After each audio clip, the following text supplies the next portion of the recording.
Anak lamang sa labas si Johan, kaya lumaki siyang walang suporta o pagkilala mula sa kanyang tunay na ama. Para sa isang Minandro, ay pagkakamaling iniluwal siya sa mundo. Naranasan ni Johan ang masakit na pagtanggi mula pa noong siya'y musmos sa ama nito. Ngunit hindi inaasahan ng lahat na ang katalinuhang nakatago sa likod ng kanyang tahimik na buhay.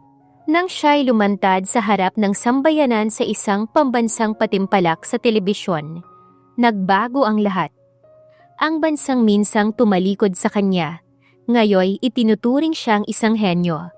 At ang lalaking minsang tumanggi sa kanya, ang kanyang inspirasyon, upang mas marating ang pangarap niya. Ilang beses ko bang sasabihin sa'yo, Ariana, na hindi ka pwedeng pumunta sa office ko? At lalong-lalo na hindi ka pwedeng tumawag kapag nasa bahay ako. Naiintindihan mo? Malakas ang boses sa loob ng bahay na nagpatigil kay Johan sa may tarangkahan. Galing siya sa kaibigang si Hera at may ginawa silang school project. Grade 6 siya, 12 years old. Yon yung unang pagkakataong may bumasto sa kanyang ina at hindi niya yon nagustuhan. Mahal na mahal niya kasi to. Minandro, I'm sorry. Hindi ko naman kasi inaasahan na madatatnan kayo ni. Tama na, Ariana. Pigil nito sa sasabihin ng kanyang ina na itinaas ang isang kamay upang tumigil ito sa pagsasalita. I know, this is what you want. Pera, ito ba? Galit itong dumukot ng makapal na lilibuhin sa wallet na ikinagulat niya nang biglang ibato yon sa mukha ni Ariana.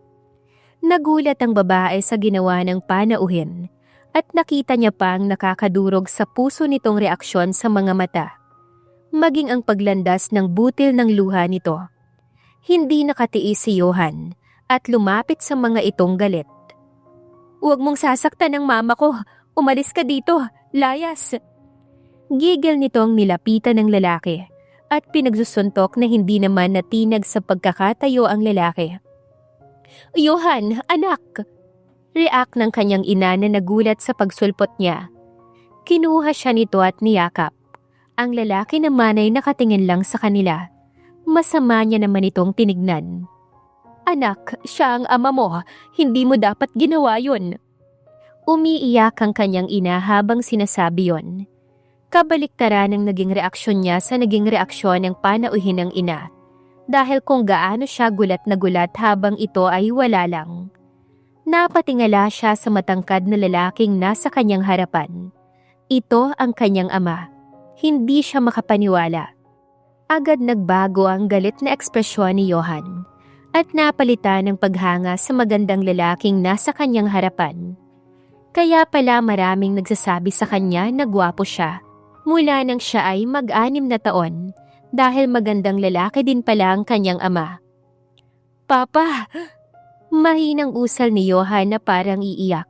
Sa wakas, nakita niya na ito at makakasama. Nang akmang yayakap sa ama ang bata ay umatras ang lalaki at tumingin sa kanyang ina. Tandaan mo ang sinabi ko, Ariana, ha? Huling pagkakataong hihingi ka ng sustento sa akin.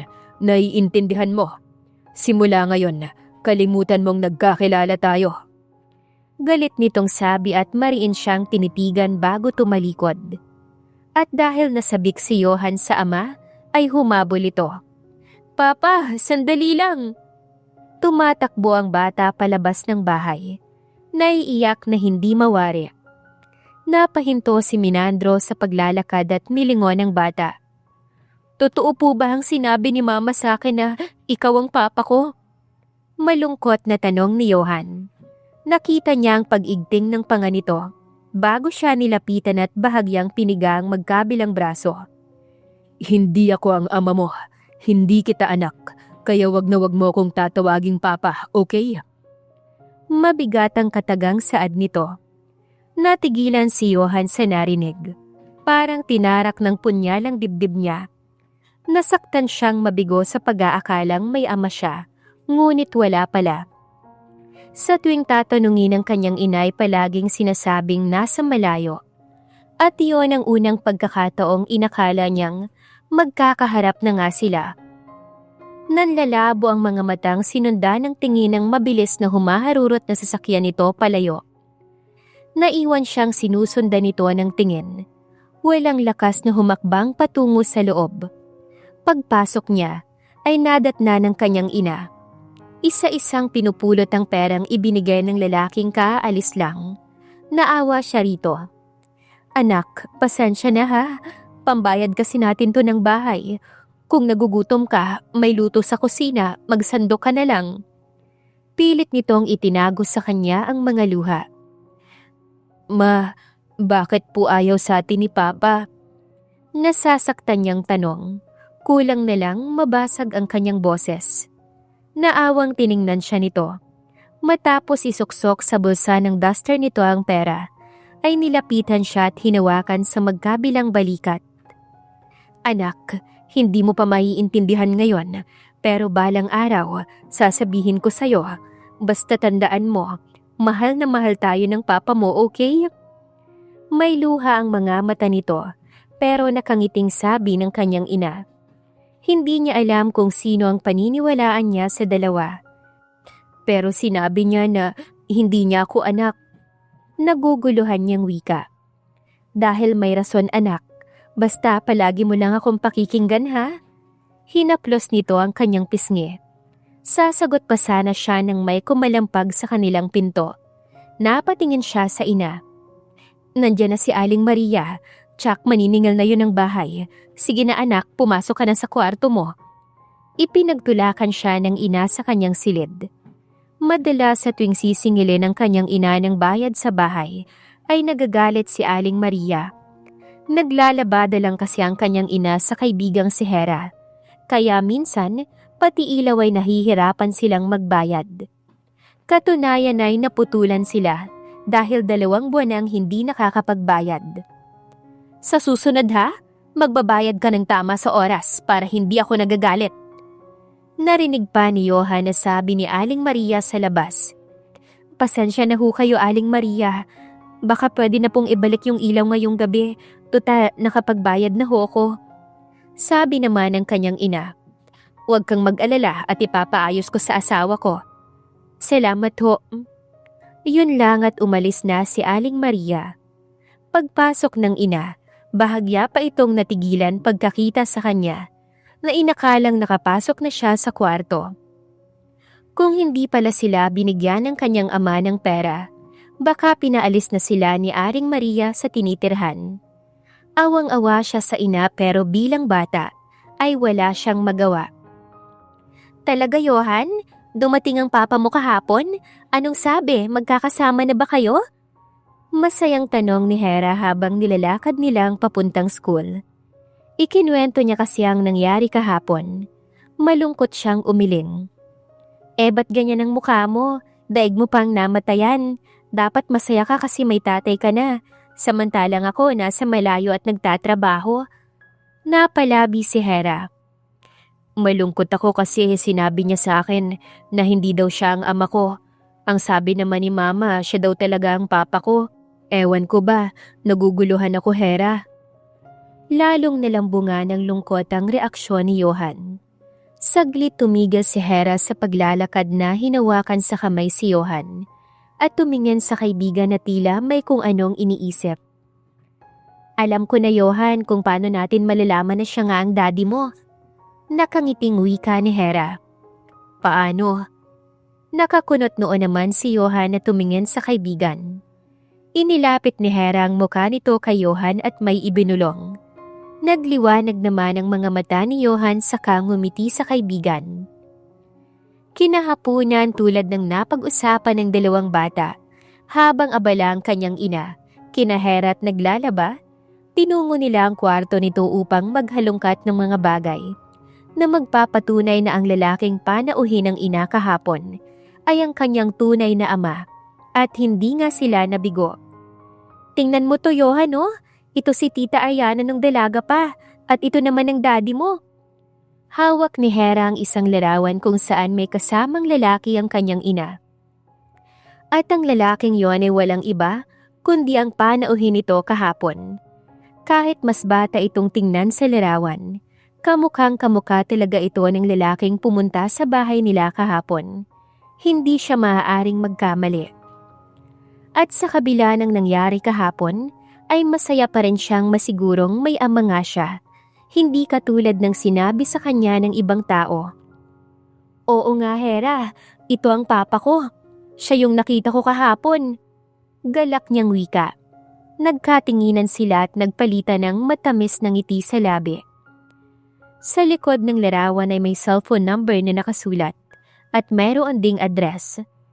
Isinalin yon ni Johan sa ibang papel at itinabi. Alam niya sa kanyang sarili balang araw, kakailanganin niya ito. Or balang araw ay pupuntahan niya ang kanyang ama at magpapakilala siya ng maayos nang sa gayon, matanggap siya ng lalaki. Maaring nabigla lamang ito kahapon pagkakita sa kanya. Sabi nga ng ilan, walang magulang na hindi kayang tiisin ng kanyang anak. Mama, saan po kayo nagkakilala ni Papa? Kinagabihan ay tanong ni Johan sa ina. Kasalukuyang kumakain at masayang pinagsasaluhan ng nakayanan nitong ihain sa mesa. Itlog na maalat na nilagyan ng maraming kamatis. Madalas ito ang kanilang ulam, sabi pa ng kanyang ina. Masustansya nga raw ang kamatis, kaya dapat kumain siya nito. Kung minsan naman ay nilagang talbos ng kamote at pritong tuyo. Priority kasi ng kanyang ina ang bayarin nila sa bahay at ilaw sa tuwing sumasahod dito. Kaya nga madalas, nililibre lamang siya ni Hera sa school tuwing merienda dahil tanging tubig lang ang baon niya. Maswerte na yung mabilhan siya ng isang biskwit. Sa tanong niya ay napatingin sa kanyang gawi ang kanyang ina. Anak, bakit mo naman naitanong? Malungkot nitong wika. Nakita ko po kahapon na mukhang mamahalin yung kotse ng papa ko, pati yung suot niyang relo.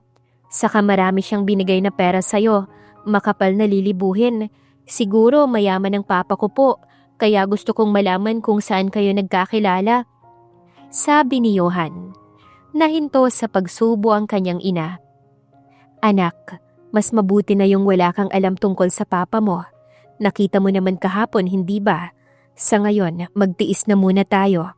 Basta anak, gusto ko kahit ayaw sa atin ng papa mo o natitiis niya tayo sa ganitong kalagayan, magsikap ka, mag-aral ng maayos balang araw paglaki mo. Hindi mo maranasan yung hirap na nararanasan ko ngayon dahil walang tinapos si mama. Mangiyak-ngiyak na sabi ng kanyang ina. Natigilan si Johan na nakadama ng awa sa ina. Pero wala siyang balak sabihin na plano niyang puntahan ang address na nakalagay sa likod ng larawan.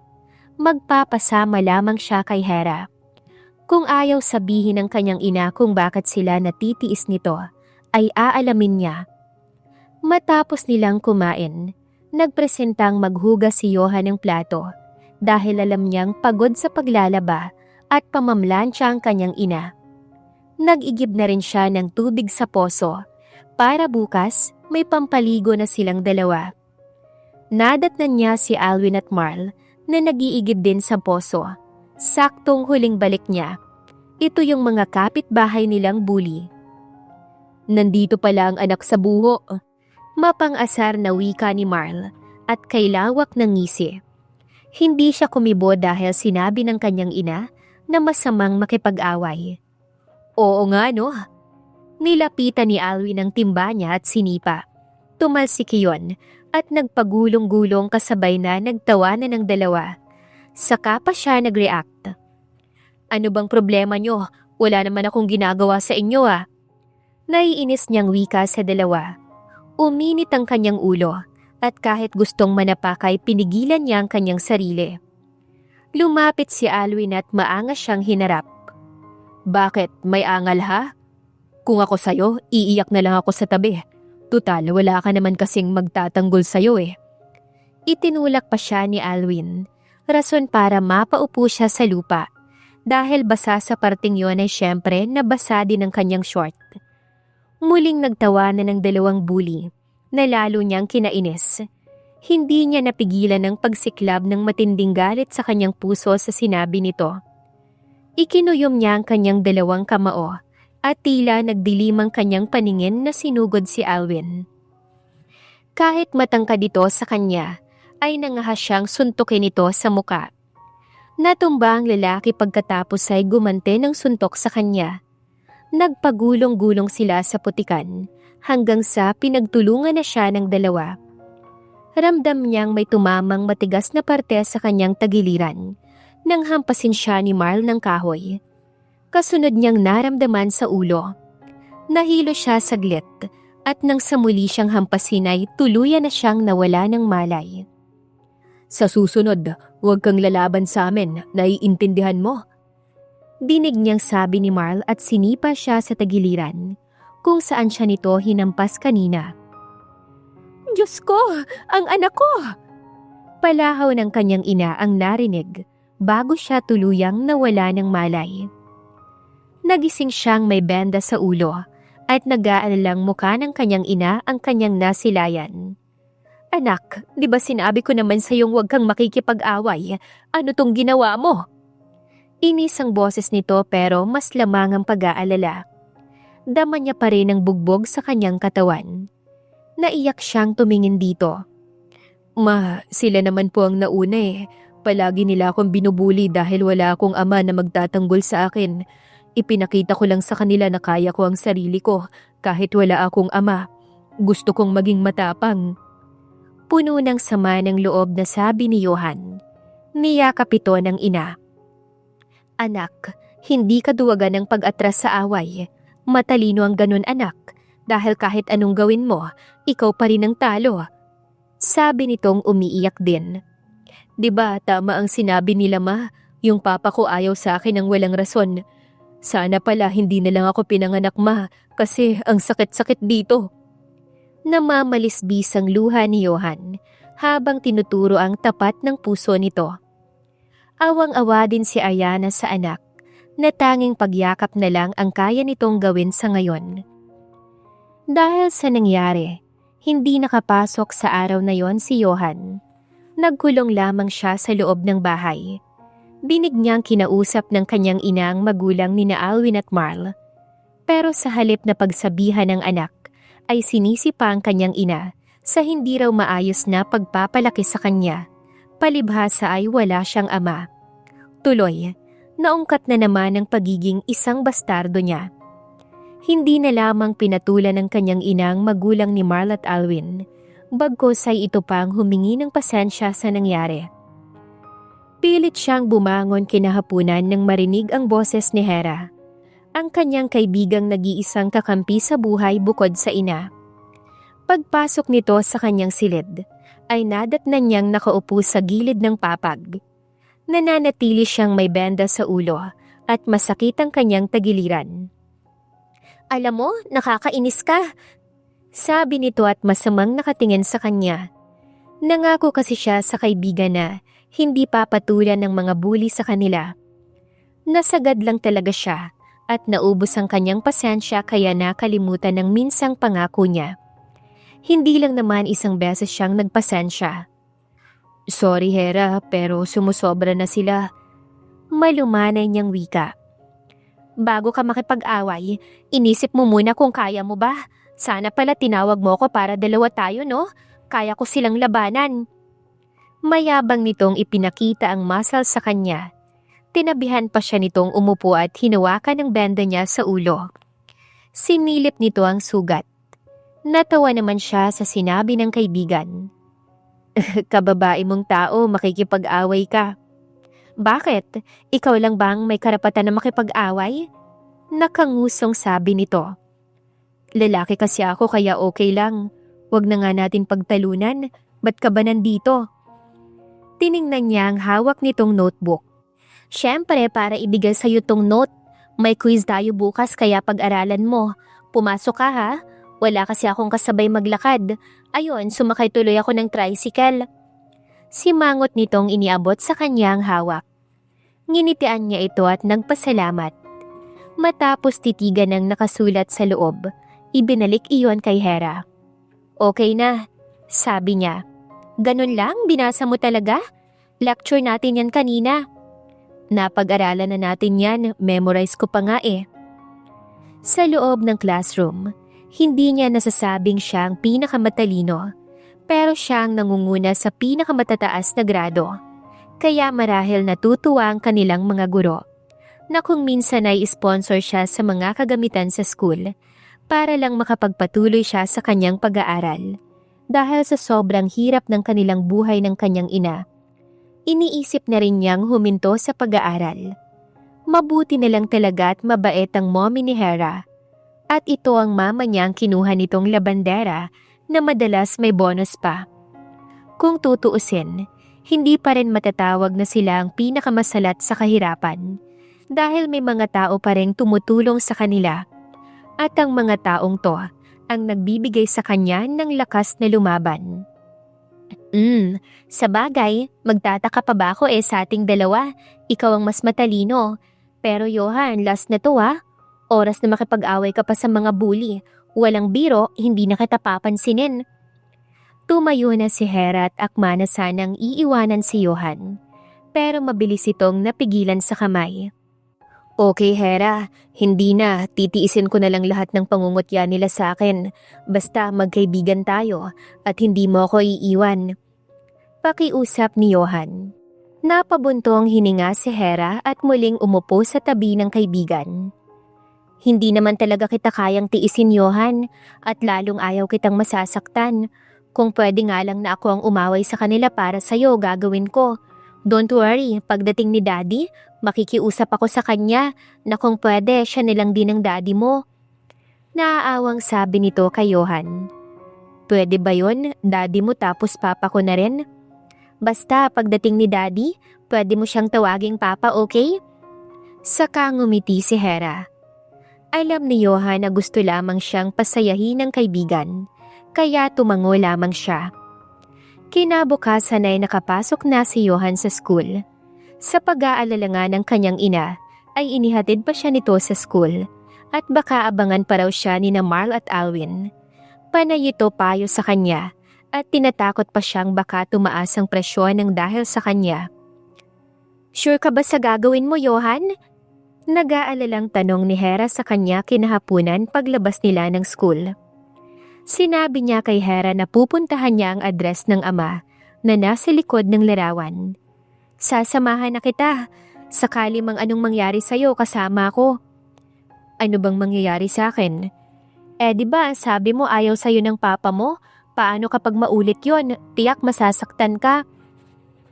Natigilan si Johan na nag-isip, pero malakas ang kanyang loob na muling magpakilala sa kanyang ama. Siguro sa pagkakataong ito, hindi na siya nito ide-deny dahil may larawan siya ng ina nung pinagbubuntis siya nito at kasama ang ama sa larawan. Sumakay na silang dalawa ng jeep patungo sa isang subdivision kung saan nakatayo ang mansyon ng kanyang ama.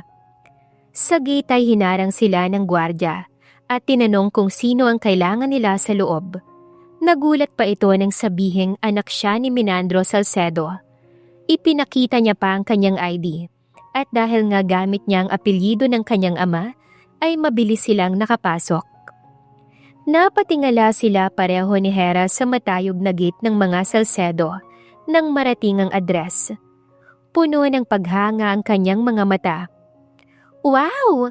Ang yaman pala ng papa mo, Johan! Namamangha na sabi ni Hera. Mag-doorbell tayo. Sabi ni Johan at hinagilap ang doorbell kung saan. Hindi pa man nakakapag-doorbell ang dalawang bata, ay bumukas ang malaking pintuan at tumambad sa kanilang malapalasyong bahay. At sa garden ay napapalumutean ng iba't ibang kulay ng balloons. Sa gitnang bahagi ng malawak na bakuran ay naroon ang malaking tarpaulin na kung saan may nakasulat na Happy Birthday Isaac. Makikita ang masayang ngiti ng batang kaedaran lang ata nila ni Hera. Kalaunan ay napaatras sila ng marinigang sunod-sunod na buzzer. Nang lingunin ni Johan ay nakita niya ang kanyang ama na nasa driver seat. Katabi nito ang isang magandang babae at sa likod naman ay ang batang nasa malaking tarpaulin. Kung ganon, may ibang pamilya ang kanyang ama. Kaya ba ayaw nito sa kanilang mag-ina? Bigla na lamang naramdaman ni Johan ang matinding bigat ng kanyang kalooban. Kalaunan ay sunod-sunod ang nagsidatingan ng mga sasakyan. Pumasok yon sa loob ng bakuran. Nagmistulang langgam na nga lang sila ni Hera sa tabi. "Mga bata, imbitado ba kayo sa party? Nasaan ang guardians nyo?"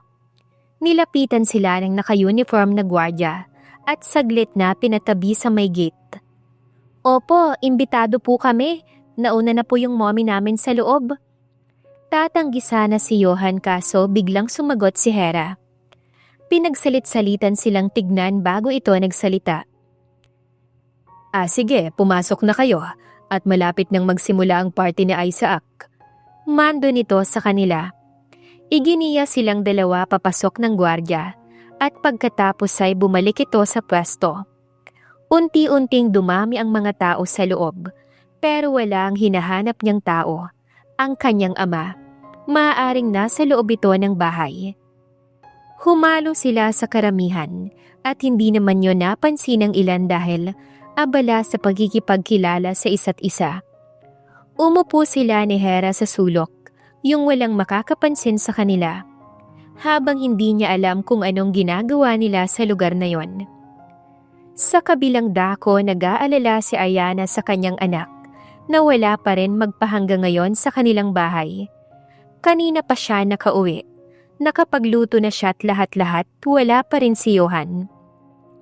Hanggang sa napagdesisyonan niyang tunguhin ang bahay ng kaibigan nitong si Hera dahil madalas ay magkasama ang dalawa gumawa ng project. Naisipan niyang baka naroon ito.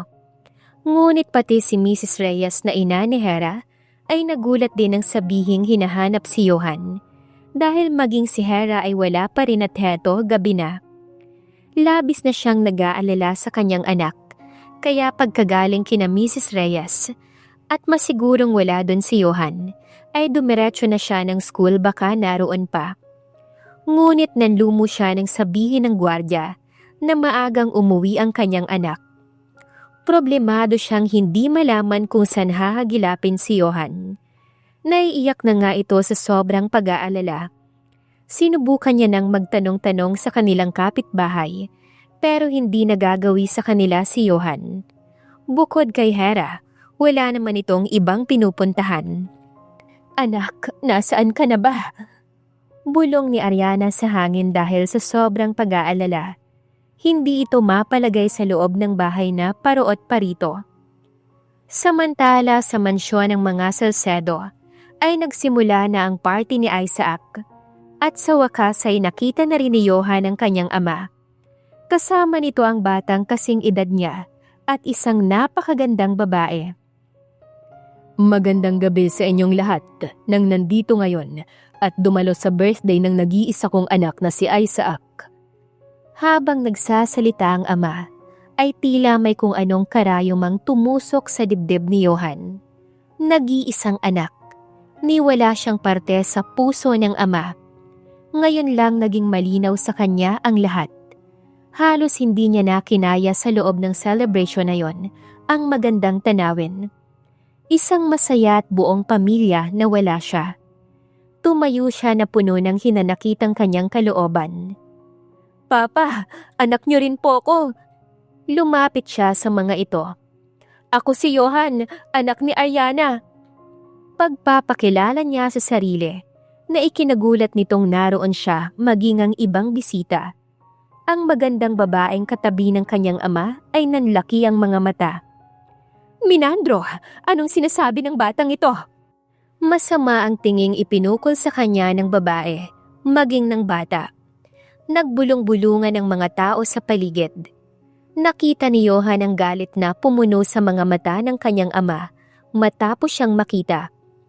"Security, paanong nakapasok ang mga pulubing ito? Itapon sa labas ang mga ito." Nagsisigaw ang lalaki na tinawag ang gwardiya. "Papa, maniwala kayo sa akin. Anak niyo po ako, oh. Ito ang patunay, heto." Umiiyak si Johan na inabot sa lalaki ang larawan ng kanyang ama, kasama ang nagdadalang tao niyang ina noon. Mas lalong galit na ang babaeng katabi nito. Nagtagis ang mga bagang ni Minandro at hinati-hati ang larawang yon na ikinadurog halos ng puso niya. "Wala akong anak kundi si Isaac lang. At ikaw, hindi kita kilala. Mahigpit siya nitong hinawakan sa braso at kinaladkad palabas ng pinto. Ang lahat ng mga bisita ay napapatingin sa kanya. Nagsalita naman ang babae upang makuha ang atensyon ng lahat. Balik kasiyahan na ulit. Matapos silang itapon ng kanyang ama sa labas, dumukot ito ng lilibuhin at itinapon sa kanyang muka. Inutusan ka ng ina mo, no? Alam mo, manang-mana ka sa ina mong mukhang pera. Nababagay lang kayo sa basura. Duro sa kanya ng ama. Sa kabila ng hinanakitay na ikuyom niya ang kanyang kamao. Huwag niyong idadamay ang nanay ko. Kung hindi niyo ko tanggap bilang anak ay ayos lang. Ikinahihiya niyo kami pero dahil sa'yo, kaya kami naghihirap ni mama dahil wala kayong kwentang ama. Simula ngayon, kakalimutan ko kayo. Pinagsisisihan kong ikaw ang tatay ko. Galit bagaman umiiyak na sigaw ng bata. Puno ng galit at hinanakitang maliit na boses ni Johan. Hawak siya sa kamay ni Hera na umiiyak din at naaawa sa kanya. Pagkatapos nun, ay tumalikod ang bata kasama ang kaibigan na hindi pinansin ang perang inihagis ng kanyang ama. Para kay Johan, simula sa araw na yon ay wala na siyang tatay. Magsisikap siya. Balang araw, kapag nag-cruise muli ang landas nila, ibang Johan na siya, hindi na pulubi katulad ng sinasabi nito. Diyos ko anak, saan ka ba galing? Alam mo bang nag-alala ko sa'yo ha? Mabilis na niyakap ni Ariana ang anak ng nasumpungan sa labas ng pintuan. Wala itong imik. Diyan lang po ma, kasama ko si Hera. Magpapahinga lang po ko sa kwarto ko.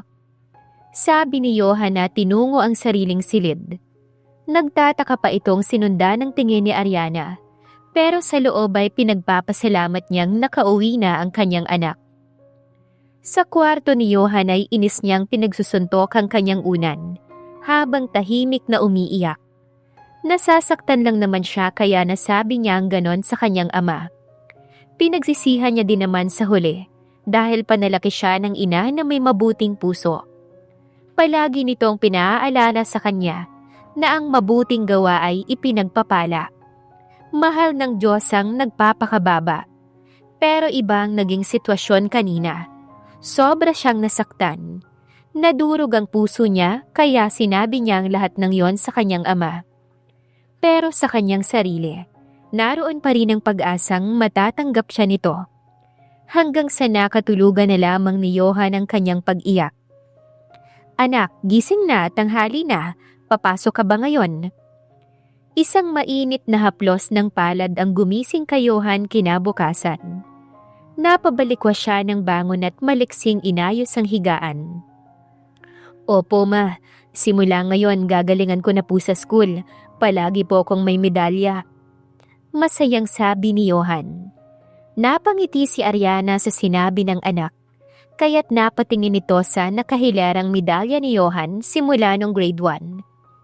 Anak, magaling ka naman talaga. Nakita mo ba yan? Turo nito sa mga medalya ng anak. Nalambungan ng lungkot ang mga mata ni Johan. Lahat ng pagsisikap niya sa school ay inaalay niya sa magulang. Sa kanyang ina na nagsusumikap para makapag-aral siya. At sa kanyang ama na ayaw siyang kilalaning anak. Hindi na lamang kumibo ang bata at naligo na. Sabay silang kumain. At sabay ding tinungo ang bahay ni Hera. Malayo pa'y kumakaway na ang kanyang kaibigan. Masaya itong makita siya. Nasa labas na ito ng gate at sadyang inaabangan siya. Patakbong lumapit sa kanyang ina at nag-bless bago siya nilapitan.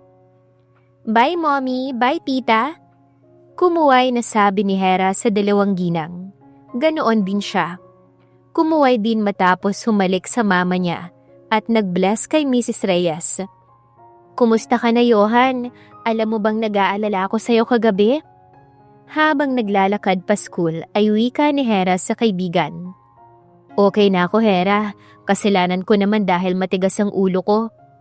Nakayukong wika ng bata. Masaya naman kayo ni Tita Ariana, di ba? Hindi nyo na kailangan ng ama, nandito naman kami ni na mommy. pamilya niyo kami. Kaya dapat kalimutan mo na ang papa mo na sinaktan ng damdamin mo, okay? Hinaplos pa ni Hera ang braso niya. Mabilis niyang niyakap ang kaibigan. Napakabait kasi nito sa kanya. Para na nga silang magkapatid. Naiiyak tuloy siya. Salamat, Hera. Tama ka. Dapat makontento na lang ako, total nandiyan naman si Mama. Pagkuway nakangiti na sila sa isa't isa nang maghiwalay sa pagkakayakap.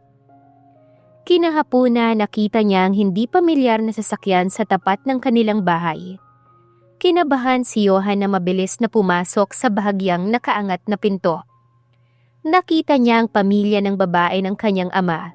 Sakto noong sinasampal nito ang kanyang ina. Pagsabihan mo yung anak mo, Ariana. Ang kapal ng mukha mong utusan ng bata na manggulo sa party kahapon. Mga agaw ka ng asawa at yung anak mo, tinuruan mo ding mang-agaw ng ama. Pareho lang kayong dalawa. Galit na galit ang babae sa mama niya habang dinuduro ito. Nakadama siya ng matinding galit para dito. Lubayan mo ang mama ko, kundi hahampas ko sa iyong walis na to. Kumuha siya ng walis tambo na siyang ginamit niya panakot sa babae. Pulang-pula na noon ang mukha ng kanyang ina sa sampal nito. Napalingon sa kanyang gawi ang dalawa. Mabilis siyang kinabig ng kanyang ina at niyakap. Anak, huwag mong gagawin yan. Saka pa umiyak ang kanyang ina. Hindi ako pupunta dito kung hindi mo sinira ang araw ng birthday ni Isaac. Binigyan mo siya ng kahihiyang bata ka. Alam mo bang pagkatapos ng birthday niya, ay ayaw niya na sa kanyang ama. Naroon na siya ngayon sa kanyang lolo. Tingin mo matutuwa ako sa ginawa mo, ha? Sigaw ng babae kay Johan. Sa tono nito ay tila ba alam ng babae ang tungkol sa pangalawang pamilya ng asawa nito. Kahit na, wala ka pa rin karapatang saktan ng mama ko. Umalis ka na! Umalis ka na! Sigaw pa ni Johan. Mas lalong nagngalit ang anyo ng babae. Aalis ako dito, pero hintayin niyo ang gagawin ko sa inyo.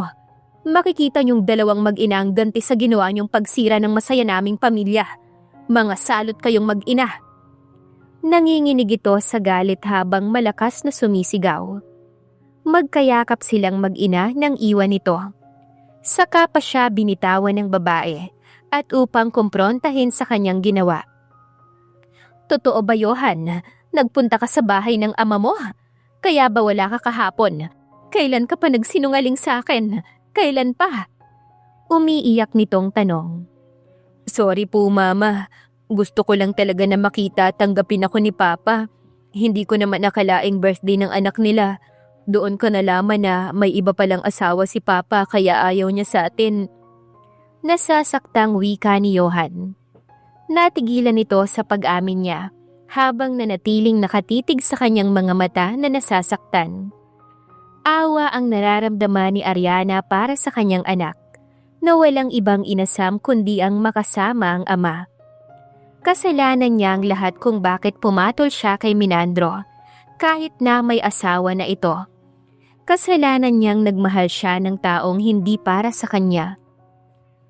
Sa galit ni Cornelia sa asawa ni Minandro, sa mag-inay nag-utos ito ng tao upang sunugin ang bahay ng mga ito. Sure ba kayo, ma'am? Baka naman makasuhan at makulong ako nito. Wika ng lalaking malaki ang tiyan. Hindi ka makukulong. Ako ang bahala sa'yo. Just make sure na malinis ang trabaho mo. Hindi ka makikita ng kahit na sino. Siguruhin mo lang na tulog na ang mag-ina at hindi na sila sisikatan ng araw. Sabi ni Cornelia. Sige po, ma'am. Inilabas ni Cornelia ang sobre na naglalaman ng pera, suhol sa pagpapapatay niya sa mag-ina. Saglit pang nag-usap ang dalawa bago umalis ang lalaki. Naiwang nakangisi si Cornelia. Tingnan niya lang kung makapanggulo pang mag-inang yon. Kalagitnaan ng gabi, amoy na amoy ni Ariana ang gasolina na parang isinasaboy sa gilid ng kanilang pader. Inaantok pa siya pero hindi mapalagay sa kanyang kinahihigaan. Bumangon ang babae at hindi na nag-abala pang magbukas ng ilaw. Marahan niyang hinawi ang kurtina sa may bintana. bago sumilip at nanlaki ang kanyang mga mata pagkakita sa lalaking nakasuot ng face mask. Nakasuot ng itim na jacket at abala ito sa ginagawa. Nung una ay hindi mahulaan ni Ariana kung ano ang ginagawa ng lalaki, hanggang sa tumama ito sa ilaw nang lumipat sa kaliwang bahagi ng bahay. Doon siya nalinawan na nagmumula sa isinasaboy nitong gasolina, ang amoy na kanina pa nanonood sa kanyang ilong. Masama ang taong to at may binabalak na masama. Hindi siya pwedeng mag-ingay, tsak na kapag nalaman nitong gising siya, maaaring pasukin sila ni Johan at patayin. Mabilis niyang ginising ang anak at binalikan sa kwarto ang mahalaga nilang gamit. Si Johan ay mabilis ding nagising sa masamang amoy. "Anak, kunin mo lahat ng mga gamit. Aalis tayo dito. Susunugin nila tong bahay. May masamang tao na gusto tayong saktan." Mahina man ang boses ni Ariana, ay naintindihan ito ni Johan, na agad kinuha ang perang ipon niya. Inilagay lahat sa kanyang school bag at ilang panggamit. Di nagtagal, nagliliyab na ang harapan ng kanilang bahay. "Ma!" Bit-bit niya na ang kanyang bag nang umalis ng kwarto. Nakaramdam siya ng takot hindi para sa sarili, kundi para sa ina nang sabihin nito na may nais manakit sa kanila. Bata lang siya at wala pang lakas para ipagtanggol ito. "Anak, magmadali ka. Dito tayo." Humahangos ang kanyang ina nang lumabas sa kwarto nito. Bit-bit ang isang bag. Kinakain na noon ng apoy ang kanilang maliit na sala at halos mahilo siya sa usok na pumasok sa loob ng bahay. Sa banyo ay may salaming bintana. Pinagtulungan nilang basagin yon hanggang sa magkasya ang mga gamit nila. Nakasara ang pinto ngunit pumapasok na ang apoy. "Bilisan natin, anak. Ayan na ang apoy." Dama ni Johan ang takot na boses ng kanyang ina. Nang mabasag ang salaming bintana, una nilang inilabas ang kanilang mga gamit at hinulog sa bintana. Sa labas ay naririnig nilang nagkakagulong mga kapitbahay, nagsisigawan at humihingi ng tulong. Pumatol ang kanyang ina sa bowl at itinulak siya pataas hanggang sa tuluyan siyang makalabas. Tinalon niya yon kahit na takot na takot. Sobrang kinakabahan na siya nang makitang nahirapang lumabas ang kanyang ina. "Anak, tumakbo ka na! Iligtas mo ang sarili mo!" Sigaw nito. Kinilabutan siya sa narinig. Hindi pwedeng mawala ang kanyang ina. Ito na lang ang meron siya. "Ma, sikapin niyo pong makalabas!" Sigaw niya. Sa pagkatarantay tumakbo siya para humingi ng tulong. Pero nakasalubong niya ang lalaking nakajacket ng itim. Pagkakita ay huminto ito at naglabas ng punyal. Ngumisi at dahan-dahang lumapit sa kanya. Dama niya ang panginginig ng kanyang kalamnan sa takot. Tama ang kanyang ina. May masamang taong gusto silang patayin. Umatras ng umatras si Johan, habang ang lalaki ay palapit ng palapit sa kanya. Naka-face mask ito at hindi makita ng klaro ang muka. Sa kamalasan ay napaupo siya ng matalisod. Napaigik si Johan sa sakit dahil sa kanyang pagbagsak. Isang malakas na sigaw ng saklolo ang kanyang pinakawalan, kasabay ng pagbagsak ng lalaking yon, mismo sa kanyang harapan. Nataranta siya sa takot at pagtataka. Nang tumayo siya ay nakita niya sa dilimang isa pang lalaki. May hawak itong pamalo na inihataw sa lalaking may hawak na punyal, kaya nawalan ito ng malay. "Sino kayo?" Nanginig ang kanyang boses. "Tulungan niyo po ang mama ko. Masusunog po siya sa loob." Umiiyak na siyang itinuro ang bintana kung saan siya dumaan. Walang sinayang na sandali ang lalaking to at patalo na pinasok ang masikip na bintana. Sa mga sandaling yon, ay pilit pa ring umaakyat si Ariana sa may bintana dahil papasok na ang usok sa may loob ng banyo. Ngunit hindi kaya ng kanyang lakas. Sobrang nag-aalala na siya nang marinig ang sigaw na saklolo ng anak sa labas. Ngunit kahit anong pagsusumikap niyang maabot ang bintana, ay ilang beses siyang bumabagsak. May kataasan kasi ito. Napaluhod siya at nagdasal na kapag wala na siya, ay huwag pababayaan ng Diyos ang kanyang anak. Ariana, ang kamay mo! Isang boses ng lalaki ang narinig niya na tila pamilyar sa kanya. Dahil dito, napatingala siya. Napatayo siya sa pagkakaluhod. Edmar, ikaw ba yan? Pwede ba akin na ang kamay mo? Papasukin ka na ng apoy, bilisan mo! Eksaheradong wika nito. Si Edmar ang nobyo ni Ariana, bago siya na in love kay Menandro. At dahil sa lalaki nagkahiwalay sila, pero si Edmar ay patuloy na minamahalang babae.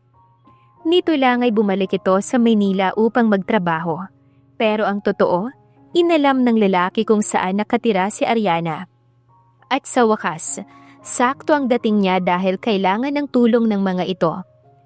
Pumatong si Ariana sa bawl at inabot ang kamay ng dating kasintahan. At inubos ng lalaki ang kanyang lakas upang mailabas lamang ang babae. Bago may marinig na sumabog sa loob, ay nakalabas na ang dalawa. Dali-daling inabot ni Ariana ang kamay ng anak at nanakbo palayo sa nasusunog na bahay. Malaki ang naging pasasalamat ni Ariana kay Edmar sa pagligtas nito sa kanya. Pero sa kabila nito, ay may malaking problema silang kahaharaping mag-ina. Saan sila titira? Ni walang kahit na anong gamit silang naisalba. Yakap ang kanyang anak na umiiyak na lang. Salamat, Edmar. Kung hindi dahil sa'yo, baka... Hindi na naituloy ni Ariana ang sasabihin at napaiyak ito. Mabilis naman itong hinawakan ng binata. Dinala sila ng lalaki sa bahay nito, kung saan pwede silang magpalipas ng gabi. Si Johan ay katabi ng ina at tila wala pa rin sa sarili. Nakatulala pero nakahawak sa braso ng ina. Huwag mo nang isipin yon. Pero alam mo bang bumalik talaga ako para sa'yo? Nabalitaan ko ang pagtalikod sa inyong mag-ina ni Menandro. Nandito pa rin ako para sa'yo. Maramdaming saad ni Edmar. Hindi nakapagsalita si Ariana. Minahal niya rin si Edmar pero noon yon. Sa kabila ng ginawa sa kanila ni Menandro, ito pa rin ang mahal niya, mananatiling mahal at nag-iisa sa puso niya. Edmar, kalimutan na natin ng nakaraan. Patawarin mo ko pero hindi na kita mahal. Wika ni Ariana. Sinabi niya yon upang hindi na umasa ang lalaki. Ayaw niyang masaktan itong muli. Mapait itong tumango matapos siyang titigan ng matagal. Malamlam at walang buhay ang mga mata. Sige, magpahinga na muna kayo ni Johan. Saka na tayo mag-usap ulit. Nasa kabila lang ang kwarto ko. Saka itinuro ang kwarto nito. Nagpasalamat naman si Ariana sa lalaki. Matapos masunugan ng bahay ang mag-ina, ay nakatira sila ngayon ng kanyang anak sa bahay ng mga Reyes. Mabuti na lang din at naawa sa kanila ang ina ni Hera at nag-offer ito na pansamantalang matutuluyan. Pero habang wala pa silang malilipatang bahay, hindi na nagdalang hiya pa si Ariana kaysa kagati ng offer ni Edmar na doon sila tumira sa bahay nito. Nahihiya siya sa lalaki. Ayaw niyang magkaroon pa sila ulit ng issue. Galit na galit ang may-ari ng bahay sa kanila dahil sila itong pinagbintangang may kagagawan sa pagkasunog ng apartment. Hindi kasi agad naapula ang apoy, kaya 3 kwarto ang nadamay. Kahit sila'y walang napakinabangan sa kanilang mga natupok na gamit. Nakatakas din ng lalaking may kagagawa nito dahil nauna nilang isalba ang sarili kaysa intindihin ng lalaking yon.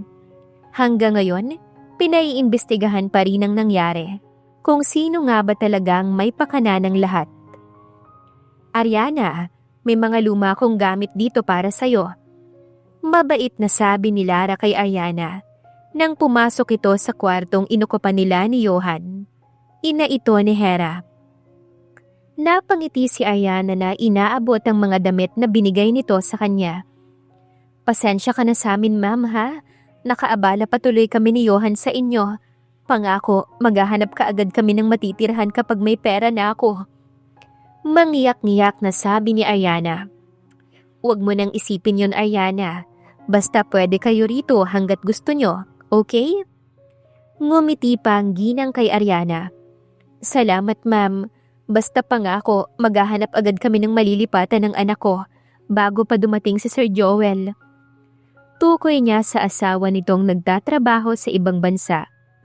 1 linggo na lang kasi at parating na ito. Tumango naman si Lara bilang pagsang-ayon. Ilang saglit pa silang nag-usap bago ito nagpaalam para makapagpahinga na sila. Habang ang mag-best friend namang si Johan at Hera ay nag-uusap din sa mga sandaling yon. Nasa kwarto ni Hera si Johan. "Salamat, Hera, at pinatuloy mo kami, ha? Nang mommy mo dito sa inyo, wala na talaga kaming mapupuntahan. Ayaw naman ni mama kay Tito Edmar." Wika ni Johan. "Syempre, best friend tayo hindi kita matitiis. Pero teka, saan mo ba gusto? Sa amin or doon sa tinawag mong Tito Edmar na nagligtas sa inyo Tita Ariana?" Seryosong tanong ni Hera sa kanya. "Pareho, pero nakakahiya din sa inyo lalo na't parating na ang daddy mo. Alam mo, Hera, minsan napapatanong ako kung bakit puro kamalasan ang nangyayari sa amin ni mama. Minsan nawawala na ako ng pag-asa. Naaawa ko kay mama at sa sarili ko." Malungkot na sabi ni Johan sa kaibigan. Bumuntong hininga si Hera. "Ay, naawa ko sa iyo, Johan. Kaya nga kinausap ko si mami na dito na kayo tumira. Saka wag kang mawawala ng pag-asa. Yung pagtalikod sa iyo ng papa mo at sa mga nangyayari ngayon sa inyo ng mama mo, gawin mo yung inspirasyon para marating mo lahat ng pangarap mo, okay? Basta pangako, nandito lang ako para sa inyo ni Tita Ariana." Bago sila natulog sa gabing yon, kahit papano ay gumaan ang kanyang pakiramdam. Pero sa kalagitnaan ng gabi, ay napanaginipan ni Johan ang nangyaring pagsunog ng kanilang bahay. Naroon pa ang kanyang ama na pinapanood sila habang unti-unting natutupok kasama sila ng kanyang ina. Sa kanyang panaginip ay humahalakak lamang ang kanyang ama. Sa takot ay nanginginig pa ang kanyang mga kamay ng magising. May mga gabing hindi siya makatulog dahil sa nangyaring yon, na paulit-ulit niyang napapanaginipan.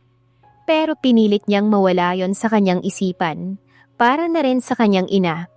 Ayaw niyang makita itong poproblemahin pa siya. "Hello?"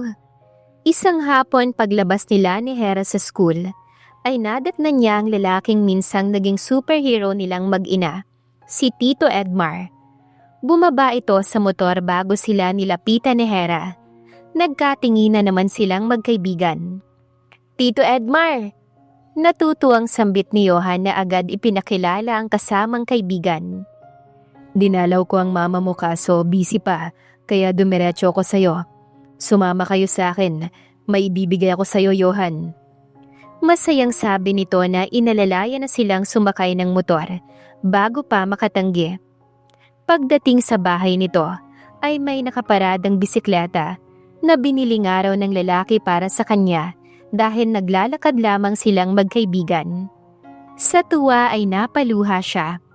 Sa unang pagkakataon ay magkakaroon siya ng gantong kagarang regalo. Naiiyak na yumakap si Johan kay Edmar. Ginulo naman ng lalaki ang buhok ng bata. Natutuwa siya dahil bukod sa matalino si Johan, ay napakabait nitong anak. Maging si Hera ay natuwa din. May sasakyan ng pamilyang Reyes, pero mas pinili ni Hera ang maglakad upang makasabay ang kaibigan. Pero ngayon, hindi na sila maglalakad dahil may bisikleta na sila. "Tito Edmar, may problema Maya-maya ay napakamot sa ulo si Johan. Hindi kasi siya marunong magbisikleta. Nahulaan naman ni Edmar ang problema ang sinasabi ni Johan. Hindi ito marunong magbisikleta, kaya ang usapan sa araw ng Sabado ay magpapasama ito sa ina para maturuan siya. Naagad namang pumayag ang bata. Nangingiti naman si Edmar sa kanyang plano. Sabado ng umaga, walang pasok kaya excited si Johan na mag-aral sa pagbibisikleta. "Anak, alam mo namang may trabaho pa ako mamayang hapon . Saway ni Ariana sa nagmamadaling anak na magtungo kina Edmar. Sige po ma, tutulungan kitang maglaba at maglinis ng bahay. Okay lang po ba? Mabait na nakangiti si Johan para lang mapagbigyan ng ina. Tumango na lamang si Ariana at sinimula ng maglinis ng bahay. Umalis kasi sina Lara at Hera. Kung dati paglalaba lamang ang tungkulin niya sa bahay, ngayon ay all around na. Laba, luto at paglilinis ng bahay ang ginagawa niya. At ang sabi ni Lara, susweldohan siya nito ng 6,000 kada buwan. Plus libre na ang pagkain, kaya okay na yon sa kanilang mag-ina. Pero kailangan niya na ring maghanap ng bahay dahil ilang araw na lang uuwi na ang asawa nito. Nang matapos ang gawain ni Ariana, ay umalis na nga ang dalawa at excited na si Edmar na nag-aantay sa kanila sa labas. Abot ka nga ngiti nito pagkakita kay Johan. Pasensya ka na Edmar, kanina pa nga nag-aaya tong anak ko. Nag-aalala tuloy akong binilahan mo ng bisikleta, baka kung saan-saan pumunta. Sabi ni Ariana sa lalaki. Titig na titig naman si Edmar sa babae na na-miss ng halos 1 linggo. Hindi naman kasi siya nito kinakausap tuwing papasyalan niya dahil busy ito lagi sa gawaing bahay. Tito, start na po tayo. Uwi ka ni Johan. Nakasakay na ito sa bisikleta at excited na nga na simulang mag-practice. Sige, sandali lang. Magpapalit lang ako ng damit. Binalingan nito si Ariana at pinapasok sa loob. Pero tumanggi ang babae at sinabing papanoorin ng anak. Tutal sa bakuran lang naman ito mag-aaral magbisikleta. Ang bagay na yon ay naging daan upang magkalapit muli sina Ariana at Edmar. Pagkagaling sa trabaho ng lalaki, ay sinusundo nito kaagad si Johan sa school, diretsyo ng bahay upang mag-aral sa pagbibisikleta, hanggang sa ito ay natuto. Sa kabilang dako naman, naging madalas ang pag-aaway ng mag-asawang Minandro at Cornelia. Nahuli kasi ang lalaking binayaran ni Cornelia na sunugin ang sa apartment ng Buenavista at kinanta ng lalaki si Cornelia. Pero dahil sa kapangyarihan sa pera ay hindi ito nakulong. Nagbayad ang babae ng 2 milyong danyo sa may-ari ng apartment, kaya iniurong ang kaso. Pero kulong ang lalaki at nagbabayad ngayon sa kasalanan nito. Nang malaman nito ni Minandro ay galit na galit ang lalaki. Oo, pinapatay ko ang mag-ina mo dahil sa mga salot sila at nababagay lamang yun na mangyari sa kanila. Pag-amin ni Cornelia, inakala talaga ng babae na natupok ang mag-ina sa sunog. Wala itong kaalam-alam na may nagligtas sa dalawa. Sa galit ni Minandro sa asawa ay sinakal niya yon. Tinalikuran niya na ang mga ito dahil yon ang kinatatakutan niyang gawin sa kanyang mag-ina, pero nangyari pa rin. Lahat ng pasakit ay ginawa niya kay Ariana. Kamuhian lamang siya nito at kalimutan na lang. Maging si Johan ay nagawa niyang saktan at itakwil. Alam niyang mas makakabuting malayo sa kanyang mga to. Ano pa ba ang gusto mo, Cornelia? Pinakasalan kita, tinalikuran ko na sila. Lahat ginawa ko para sa pamilyang to. Ano pa ang gusto mo? Gigil na gigil si Minandro. Nasasaktan ako, hayop ka. Hindi naman mangyayari to kundi sinira ng batang yun ang araw na mahalaga para sa anak mo. Ginawa ko lang ang nararapat. Nagkakandaubo si Cornelia dahil sa pananakal ni Minandro. Nang halos hindi na ito huminga, ay saka pa binitiwan ng lalaki ang asawa at iniwan. Aalis ito upang siguruhing ligtas ang kanyang mag-ina. Hindi naniniwala si Minandro na nasama sa sunog ang mga ito. Matalinong bata si Johan. Alam niya at nararamdaman niyang ligtas ang dalawa. Minandro, bumalik ka rito! Gigil na sigaw ni Cornelia na hinabol ang asawa. Habang si Isaac ay tahimik na pinanood ang pag-aaway ng mga magulang. Nakita niya kung paano sinakal ng dad niya ang mommy niya dahil lang sa may iba pala itong pamilya. Dati akala niya ay masaya at buo silang pamilya, pero hindi pala. Simula nang may batang sumipot sa kaarawan niya, ay naging magulo na ang buhay nila. Naging madalas ang pag-aaway ng kanyang mga magulang. Naririnig niyang nagsisigawan ng mga ito. Lingid sa dalawa, ay alam niya na ang katotohanan at hindi niya matanggap ang bagay na yon. Kinamumuhian niya ang kanyang ama. Masamang-masamang loob ni Isaac na tinungo ang kanyang kwarto. Kumuha ng kanyang bag at naglagay ng kanyang gamit. Sa labas ay naririnig niyang hinahabol ng ina ang kanyang ama habang palabas ng gate sakay ng kotse. Umiiyak ang kanyang ina habang ang ama ay walang pakialam sa nararamdaman nito at labis siyang nasasaktan. Wala na ang pamilyadong akala niya buo at masaya. Hindi ito ang inaasahan niyang pamilyang meron siya, kaya aalis siya. Hindi man alam kung saan pupunta, pero ayaw niya na sa bahay na ito. Mas mabuti pang umalis na lang siya, kaysa araw-araw makitang nag-aaway ang kanyang mga magulang. Hindi niya matanggap na sira na ang kanyang pamilya, at may iba ang kanyang ama. Hinding-hindi niya matatanggap yon.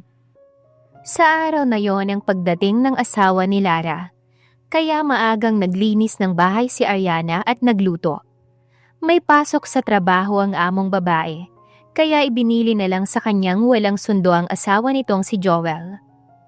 Habang abala sa paglilinis si Lara, ay naramdaman niyang may yumapo sa kanya na ikinagulat ni Ariana.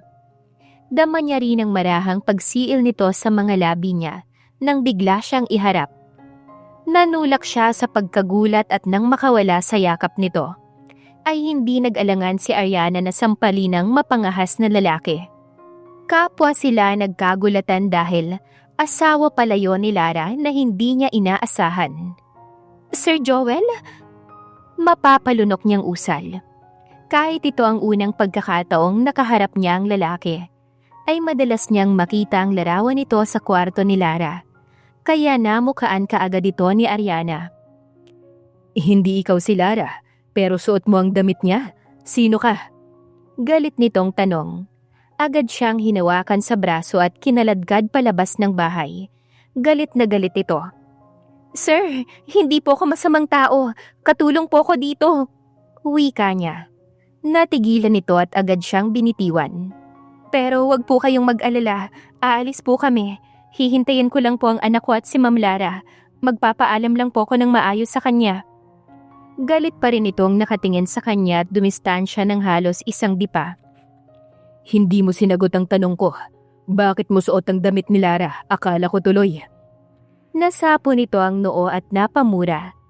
Iling-iling na tinalikuran siya tinungo ang kwarto na hindi na hinintay ang sagot niya. Narinig pa niyang malakas na paghampas ng pinto. Siya naman ay nadismaya. Hindi ito ang inaasahan niyang pagkakataon. Sa nangyari kanina ay wala na rin siyang mukhang ihaharap kay Lara. Kahit nasabihin pang hindi sinasadya na mahalikan siya ng asawa nito. Tinapos niya ang paglilinis at isinilid sa isang bagang konti lang naman nilang gamit ni Johan. Kinahaponan ay maagang dumating si Lara. Hindi na rin ito nagulat na nakaimpake na siya. Dahil yon ang usapan nila kapag dumating ang asawa nito, ay maghahanap sila ng ibang matitirhan. Hindi raw kasi komportable ang asawa nito na may ibang tao sa bahay. Kaya nga nagstay out ang katulong ni Lara, kaya nauunawaan niya ito. Ibinigay nito ang kanyang sahod at bukas ay wala na siyang balak pang umalis sa bahay na yon. Bago maglabasan sina Johan, ay nasa waiting shed na si Ariana at inaantay ang kanyang anak. Ariana. Gulat siyang napalingon sa may-ari ng boses. Matapos pumarada ang isang motor sa tapat niya. Si Edmar iyon, na agad bumaba na nilapitan siya. Anong ginagawa mo rito?" Naiilang niyang tanong dahil sa titig ni Edmar sa kanya. Pababa sa hawak niyang bagahe. Bakit may dala kang bag? Sa halipay tanong nito. Napagdesisyonan kong umalis na kina Ma'am Lara. Dumating na kasi ang asawa niya. Ngumiti si Edmar, yung mga ngiting umabot sa mga mata nito. Mabuti naman, at inaantay ko talagang makasama kayo ni Johan. Mabilis nitong kinuha ang kanyang bag at inilagay sa likod ng motor. Napamulagat naman siya. Teka lang, bakit? Sa bahay na kayo titira. Alam kong hirap na kayo ni Johan. Hayaan mo naman akong tulungan ka. Isa lang naman ang kapalit nito yung maibalik yung dating tayo. Hindi alam ni Ariana kung seryoso si Edmar dahil parang biro lang ang tono nito at ngumisi pa bago siya kinindatan. Pero dahil si Menandro pa rin ang mahal niya, ay wala iyong naging epekto sa kanya. Sa ngayon, babawasan na muna niya ang kanyang pride dahil sa totoo lang, wala pa silang matitirhan. Paglabas na Johan, sakto namang pumarada ang kotse ng amo niyang lalaki.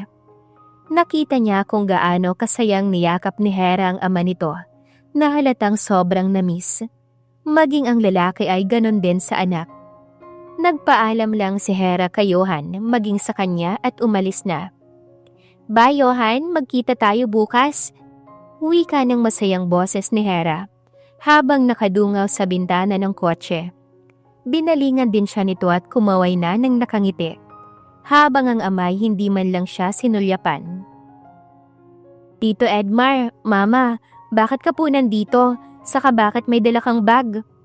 Nagtatakang napatingin si Johan sa kanya. Kasi simula ngayon, sa akin na kayo titira. Ako na ngayon ang tatayong tatay mo, okay? Si Edmar ang mabilis na sumagot para hindi na makahirit pa si Ariana. Napabuntong hininga na lang tuloy siya. Talaga po? Yehey! Tuwang-tuwa naman si Johan dahil sabik nga naman ito sa isang ama. Matapos isakay ni Edmar sa unahang parte ng motor si Johan, ay wala nang nagawa pa si Ariana kundi sumakay na lang din sa likod ni Edmar. Hawak ang kanilang bag na naglalaman ng munting gamit nila ng kanyang anak. Pagdating ay gumawa kaagad si Johan ng kanyang assignment upang makapagbisikleta. Iyon kasi ang sabi ng kanyang ina. Dahil dito, nakalimutan ni Johan ang malagim na pinagdaanan nilang mag-ina. Ngayon siya tila ba naging komportableng kasama ang isang taong nagmamalasakit sa kanila. Ang kanyang tito Edmar, ang naging tagapangtanggol niya sa mga nangaapi at nambubuli sa kanya dahil na rin sa pagiging bastardo. Sinabi nitong ito na ngayon ang papa niya. Malayong malayo na sila sa magulong lugar na kinalakhan niya. Dito sa lugar ng tito Edmar niya ay walang bully. Kung meron man, lagot ito sa tatay niya. Pangatlong gabi ng bigong umuwi si Menandro sa paghahanap sa kanyang mag-ina at maging sa naglayas niyang anak na si Isaac. Tuliro na ang utak niya at nasisiraan na siya ng bait. Halos sa pag-aalala kina Johan at Ariana, dinagdagan pa ni Isaac. Kasalanan mo ang lahat ng to, Menandro. Dahil ipinaramdam mo sa anak mong pangalawa lang siya sa priority mo. Dahil babaero ka, manluloko, pati ako niloko mo. Kung naging tapat ka lang sa akin, hindi mangyayari to. Galit na salubong sa kanya ni Cornelia pagpasok niya ng bahay. Hinalughog niya lang naman ang lahat ng lugar na pwedeng puntahan ni Isaac, pero hindi niya ito makita. Nagpatulong na rin siya sa mga pulis, at baka ano na ang nangyari sa bata. Ngunit hindi nakita ng mga ito si Isaac. Ang nakakainis pa, isinisisi sa kanya ni Cornelia ang lahat ng nangyari. Tama na Cornelia, dahil hindi lang ako ang may pagkakamali dito, kundi ikaw. Sigaw ni Menandro. At para maiwasan ng away, ay tinalikuran nito ni Menandro at tinungo ang kwarto. Problemadong umupo sa kama, iniisip kung ano nga bang pagkakamali ang nagawa niya at kung anong hakbang ang pwede pa niyang gawin. Tinupad ni Johan ang kanyang pangarap na makapag-aral ng walang suporta mula sa sariling ama. Natuto siya sa buhay at tinanggap na lamang ang katotohanan.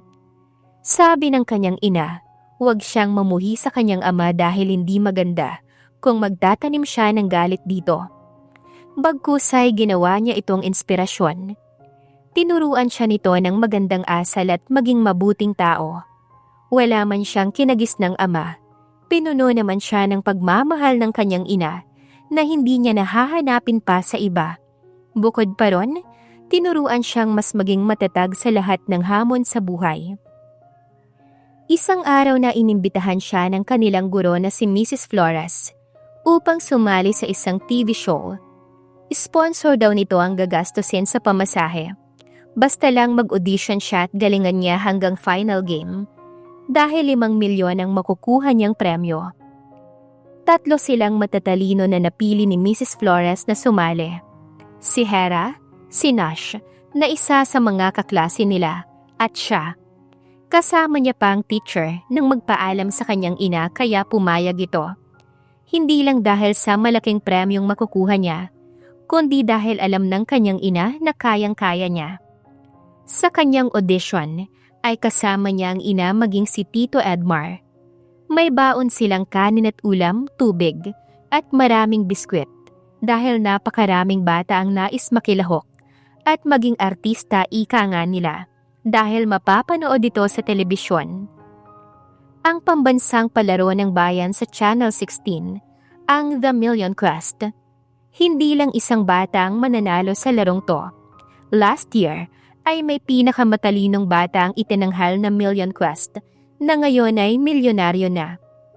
Mahigit 100 ang sumali at 10 oras ang tumagal bago tinawag ang kanilang pangalan. Pasok sa round 1 at bukas ay babalik sila upang simula ng laro. Congratulations anak! Naghahabula ng luha ni Ariana habang sinasalubong sa exit ang kanyang anak. Napakaraming tao. Halos siksikan. Tiniis nila ang init sa labas habang siya'y kabado na sumasabak sa questions and answer portions ng anak. Thank you, Mama. Wika ni Johan at yumakap sa ina at sa Tito Edmar niya. Agad silang umuwi na. Hindi na nagkita-kita pa ang kanyang mga kasama dahil sa dami ng tao. Pagdating sa bahay ay nagbihis kaagad si Johan at nag-aral ng husto para sa gaganaping Million Quest bukas. Si Ariana naman ay agad nagluto. Dinamihan na para may baunin sila bukas. Huwag mong sabihing sasama ka, Edmar. Tanong ni Ariana sa lalaki nang madatnan niyang naglilinis ito ng sasakyan sa labas kinabukasan. 4:00 yon ng umaga at dapat bago mag 8:00 ay naroon na sila. Oo naman. Kaya nga nanghiram ako ng sasakyan kay Norman. Hindi matutuloy ang laro kapag wala ako doon. Biro nito na sinunda ng malutong na tawa. Pero seryoso siyang napatitig kay Edmar. Naisip niya na kung hindi siya na in love kay Minandro, hindi sana masisira ang relasyon nilang dalawa. Hindi siya makikipaghiwalay kay Edmar at baka ito ang naging ama ni Johan. Pero hindi naging matibay ang pag-ibig niya sa lalaki. Dahil nahulog ang damdamin niya sa iba.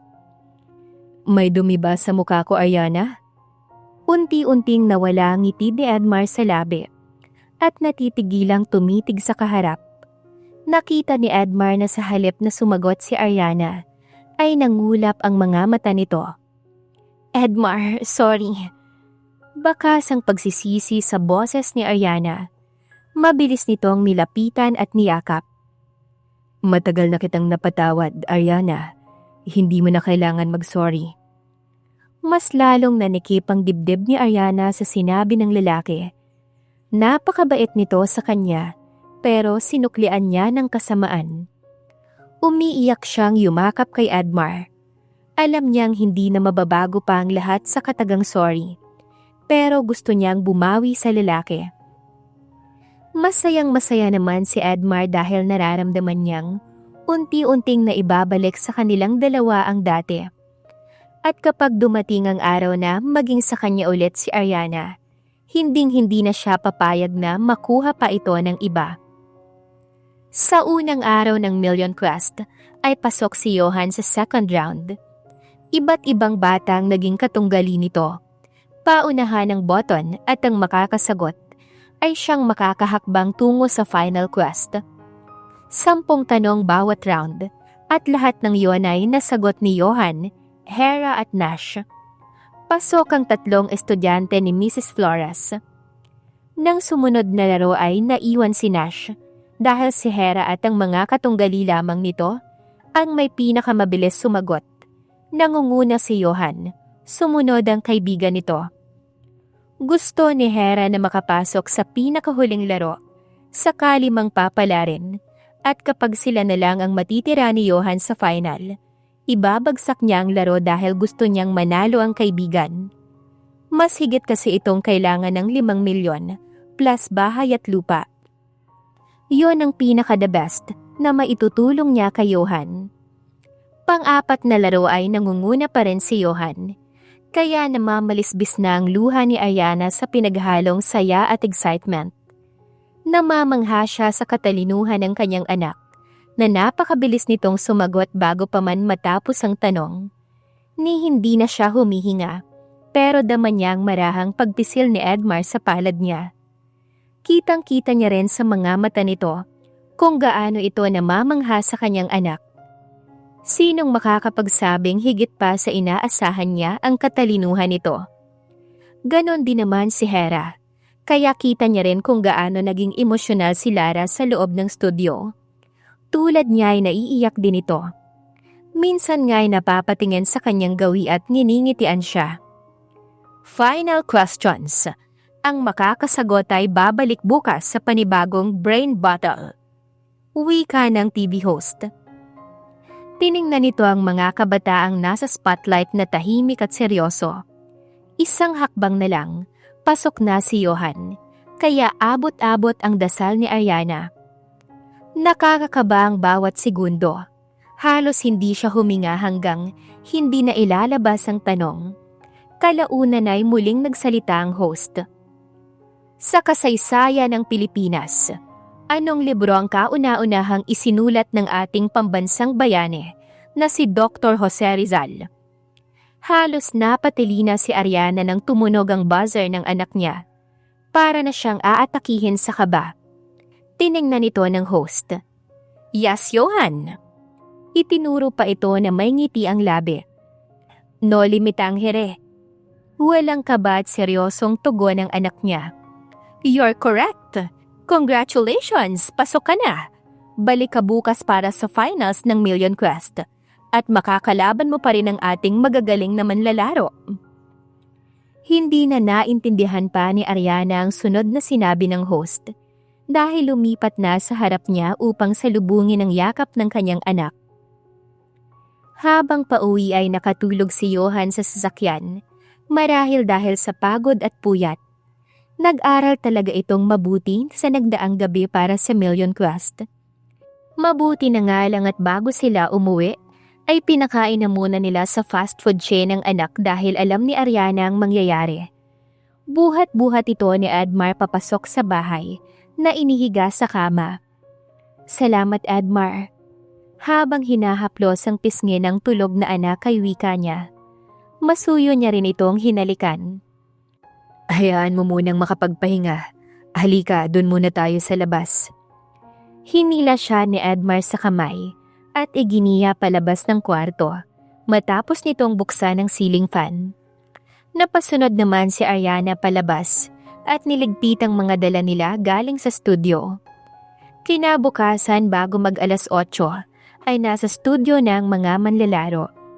Excited na yumakap si Hera sa kaibigan niya. Ang maglalaban sa first round ay ang mga naiwan kahapon at ang mananalo ay siyang makakalaban ni Johan sa final quest. At kasali si Hera sa manlalarong yon. Abot-abot din ang dasal ni Johan at excited siyang si Hera ang matitira para silang dalawang maglaro sa final. Manalo man siya or matalo, masaya siya para kay Hera. Ano't ano man, gagawin niya ang best niya. Bago pa man magsimula ang laro, ay ipaniliwanag ng host na 5 tanong ang kailangang sagutin ng tama sa mga natitirang manlalaro.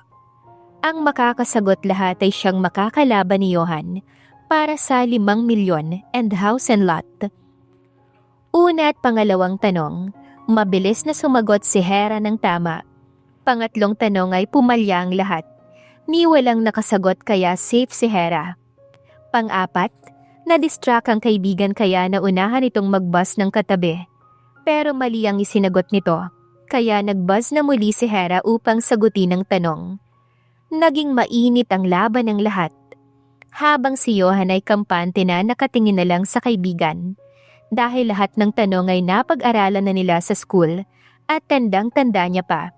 Pero syempre, hindi naman siya pwedeng sumagot. Sa kanilang eskwelahan bukod kay Nash, ay silang dalawa talaga ni Hera ang palaging nasasali sa brain of the battle.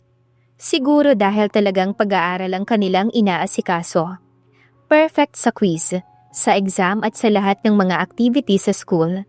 Kaya inuulan siya ng medalya. Kabayaran pa sa pagod ng kanyang inang nagsusumika para sa kanya. Hera, kapag nasagot mo ang huling tanong, pasok ka na sa final at ikaw ang makakatunggali ni Johan. Nakangiti ang host sa batang lalaki. Isang hakbang na lang kasi, nasa finish line na si Hera. Ready ka na? Tanong pa ng host. Tumango si Hera. Gustong-gusto nitong tumingin sa gawin ni Johan, ngunit hindi pwede dahil baka ma-distract siya. Ang laban niyang ito ay para sa kanyang best friend. Okay, heto ang tanong. Saglit ibiniti ng host ang sasabihin habang inihahanda ang mga ito sa mabilisang sagot. Saang lugar idinaraos ang Sinulog Festival? Saglit na katahimikan ang pumuno sa studio nang maunang mag-buzzer si Hera. Naging kabado ang lahat. Si Johan ay napangiti. Hindi pa man nakakasagot sa tanong ng host, ay naging emosyonal na si Hera dahil sigurado na siyang pasok na siya. Si Johan ay napatayo sa kinauupuan at pinalakpakan ng mahina ang kaibigan. Nag-thumbs up pa. Isa din yon sa napag-aralan nila, kaya alam niya rin ang sagot. Yes, Hera? Tanong ng host na masaya at nakangiti sa batang babae. Cebu City, tugon nito. Umugong ang palakpakan at hiyawan sa paligid ng sumigaw ng, You're correct! Pasok ka na sa final round! Tuwang-tuwa na pinalakpakan si Hera ng host. Nakita ni Johan na napaluha itong tumingin. May ibinulong. Sandaling nag-usap ang kanilang mga mata. Kapwa nakangiti sa isa't isa. Pareho silang masaya.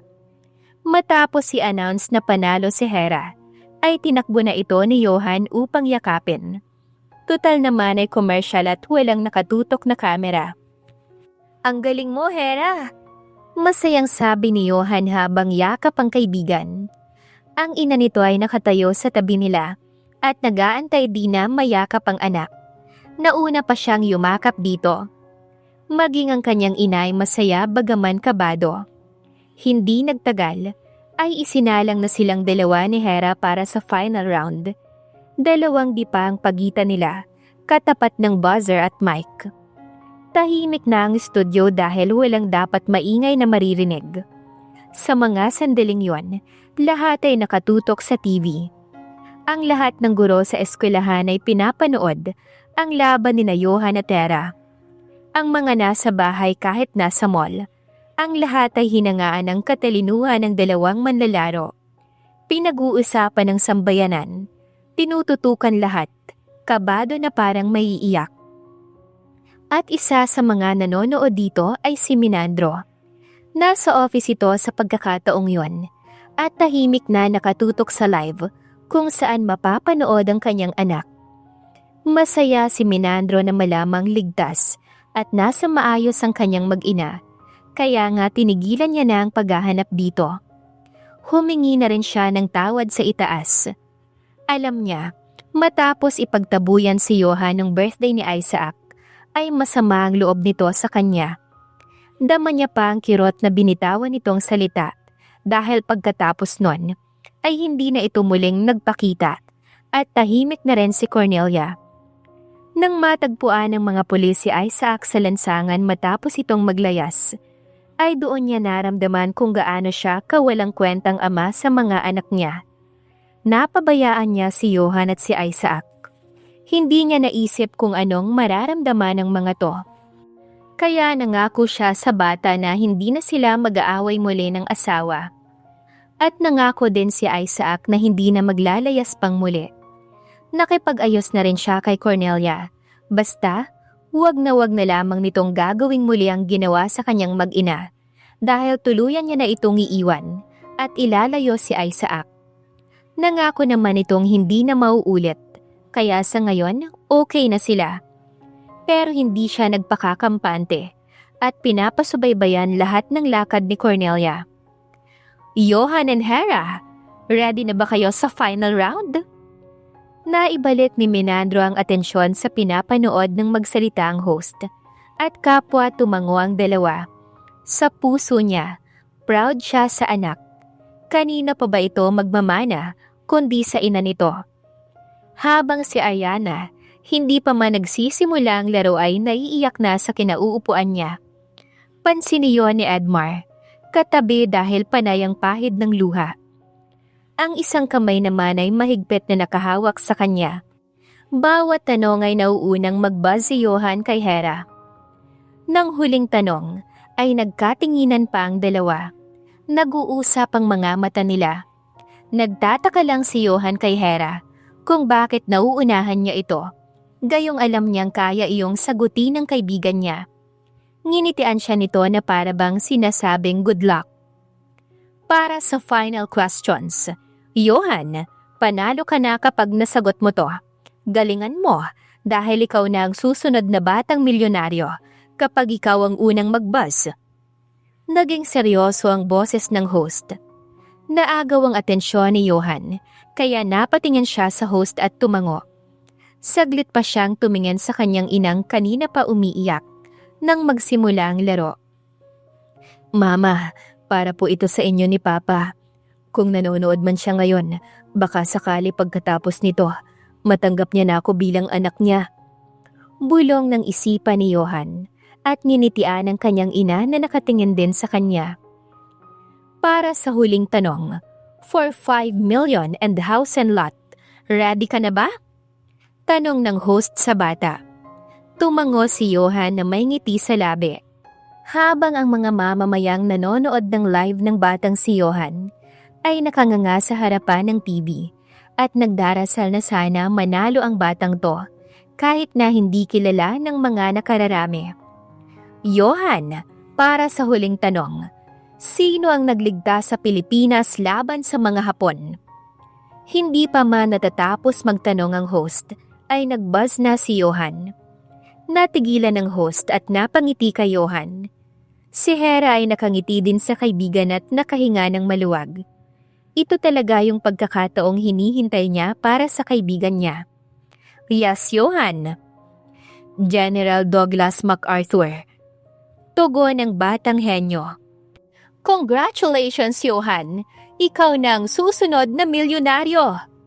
Nasisiyahang sigaw ng host, kasabay ng masigabong palakpakan sa loob ng studio, ay ang pagbagsak ng confetti mula sa itaas. Si Ariana naman ay biglang nawala ng malay sa sobrang hindi maipaliwanag na saya sa pagwawagi ng anak. Kahit si Menandro na nanonood ay napaluha sa galak para kay Johan. I am so proud of you, anak. Bulong nito. Good morning, Sir Johan. Naipasa ko na po kay Mr. Menandro Salcedo ang proposals nyo. Wika ni Clinton, assistant ni Johan. Thank you, Clinton. Sa tingin mo ba papayag kaya siyang mag-invest ako sa company niya? Alanganing tanong ni Johan sa personal assistant niya. Oo naman, sir. Kayo pa ba? Lalo na ngayong pabagsak na ang kumpanya ni Menandro. Pero sir, may kinalaman pa rin ba to sa nakaraan mo? Gusto mo pa rin bang isalba ang kumpanya ng tatay mo sa kabila ng ginawa niya sa'yo? Seryosong tanong ni Clinton sa kanya. Saglit na natigilan si Johan na binalikan sa kanyang gunita. Ang halos 12 taon na ang nakalipas. Malaki ang ipinagbago ng buhay nilang mag-ina matapos niyang manalo sa The Million Quest. Tumira sila sa malawak at malaking bahay, malayong malayo sa nasunog nilang tirahan noon.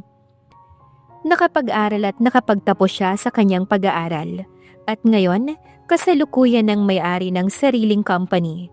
Ang kanyang ina naman ay masaya na syempre sa lalaking pinili nitong mahalin. Walang iba kundi ang lalaking parating nasa tabi ng kanyang ina, si Tito Edmar. Ikinasalang 7 taon na ang nakalipas. Katunayan ay may bunsong kapatid na siya na si Yuna. 5 taon na ito ngayon.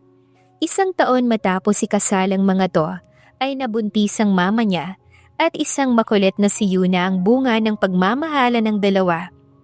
Ngunit sa kabila ng tagumpay na tinamo ni Johan, palaging may kulang. Heto, natupad niya ang kanyang mga pangarap. Maging maayos ang buhay ng ina at makapagtapos siya ng pag-aaral. Pero sa kabila ng pagpupunyagi, palaging blanko ang isang bagay na inasam niya noon pa. Dahil hanggang ngayon, hindi pa rin siya tanggap ng kanyang ama. Bakit? Mahirap ba talaga para kay Menandro na ibigay ang nararapat para sa kanya? Tanging pagkilala lamang ang nais ni Johan at wala ng iba. Marami na ring pagkakataong nagkaharap sila. Ang dating 12 years old lang na bata na nangarap ng atensyon mula sa ama. Ngayon ay heto, 24 years old na. Napakatagal ng panahong pinagkaitan siya nitong kilalanin bilang isang anak. At siguro, sa pagkakataong ito, muli silang magkakaharap. Siguro, yun ang dahilan ko. At naiintindihan mo naman ako, hindi ba? Tanong niya kay Clinton. Naku sir, kung ako ang tatanungin, wala namang kaso yun. Pero kung noon hindi kayo tanggap ni Sir Menandro, how much more po ngayon? Hindi nakakibo si Johan. Buong akala niya, sa daming taon na lumipas, tanggap niya na ang lahat. Kung tutuusin ay hindi niya na kailangan ng isang ama, lalo na ngayon. Pero tila ba iyon lang din ang makapagbibigay ng kasiyahan niya. Hintayin na lang natin ang response niya. Sabi na lang kay Clinton at ibinalik ang atensyon sa kanyang ginagawa. Okay sir. Nagpaalam na ito sa kanya at lumabas. Bumalik sa mesa nitong makikita lang sa labas ng kanyang opisina. Ilang segundo ang lumipas at bumukas ang pinto at iniluwa ang kasintahan niya, si Shandy. Ngumiti ito at lumapit sa kanyang kinaupuan, sabay halik sa kanyang pisngi. Babe, nagpunta lang talaga ako sa'yo para magpaalam. Sweet nitong ipinatong ang malambot na palad sa kanya. Pinaglakbay sa braso hanggang sa humantong iyon sa kanyang kwelyo. Sa bar na naman ba ang punta mo? Tanong ni Johan. Hindi niya nagugustuhan ang madalas na paglabas ni Shandy. Ayaw niyang paniwalaan ang sinasabi ni Hera na nakita itong kahalikan ni Xander sa isang bar. Pero wala naman itong pruweba. Lumaki sa mayamang pamilya si Shandy at sanay ito sa outing, sa mga bar sa disco. Hindi niya alam kung bakit na-attract siya sa babae. Una itong nagpakilala sa kanya at naglahad ng nararamdaman. Siya naman, nakahiyaan nilang tanggihan ng babae.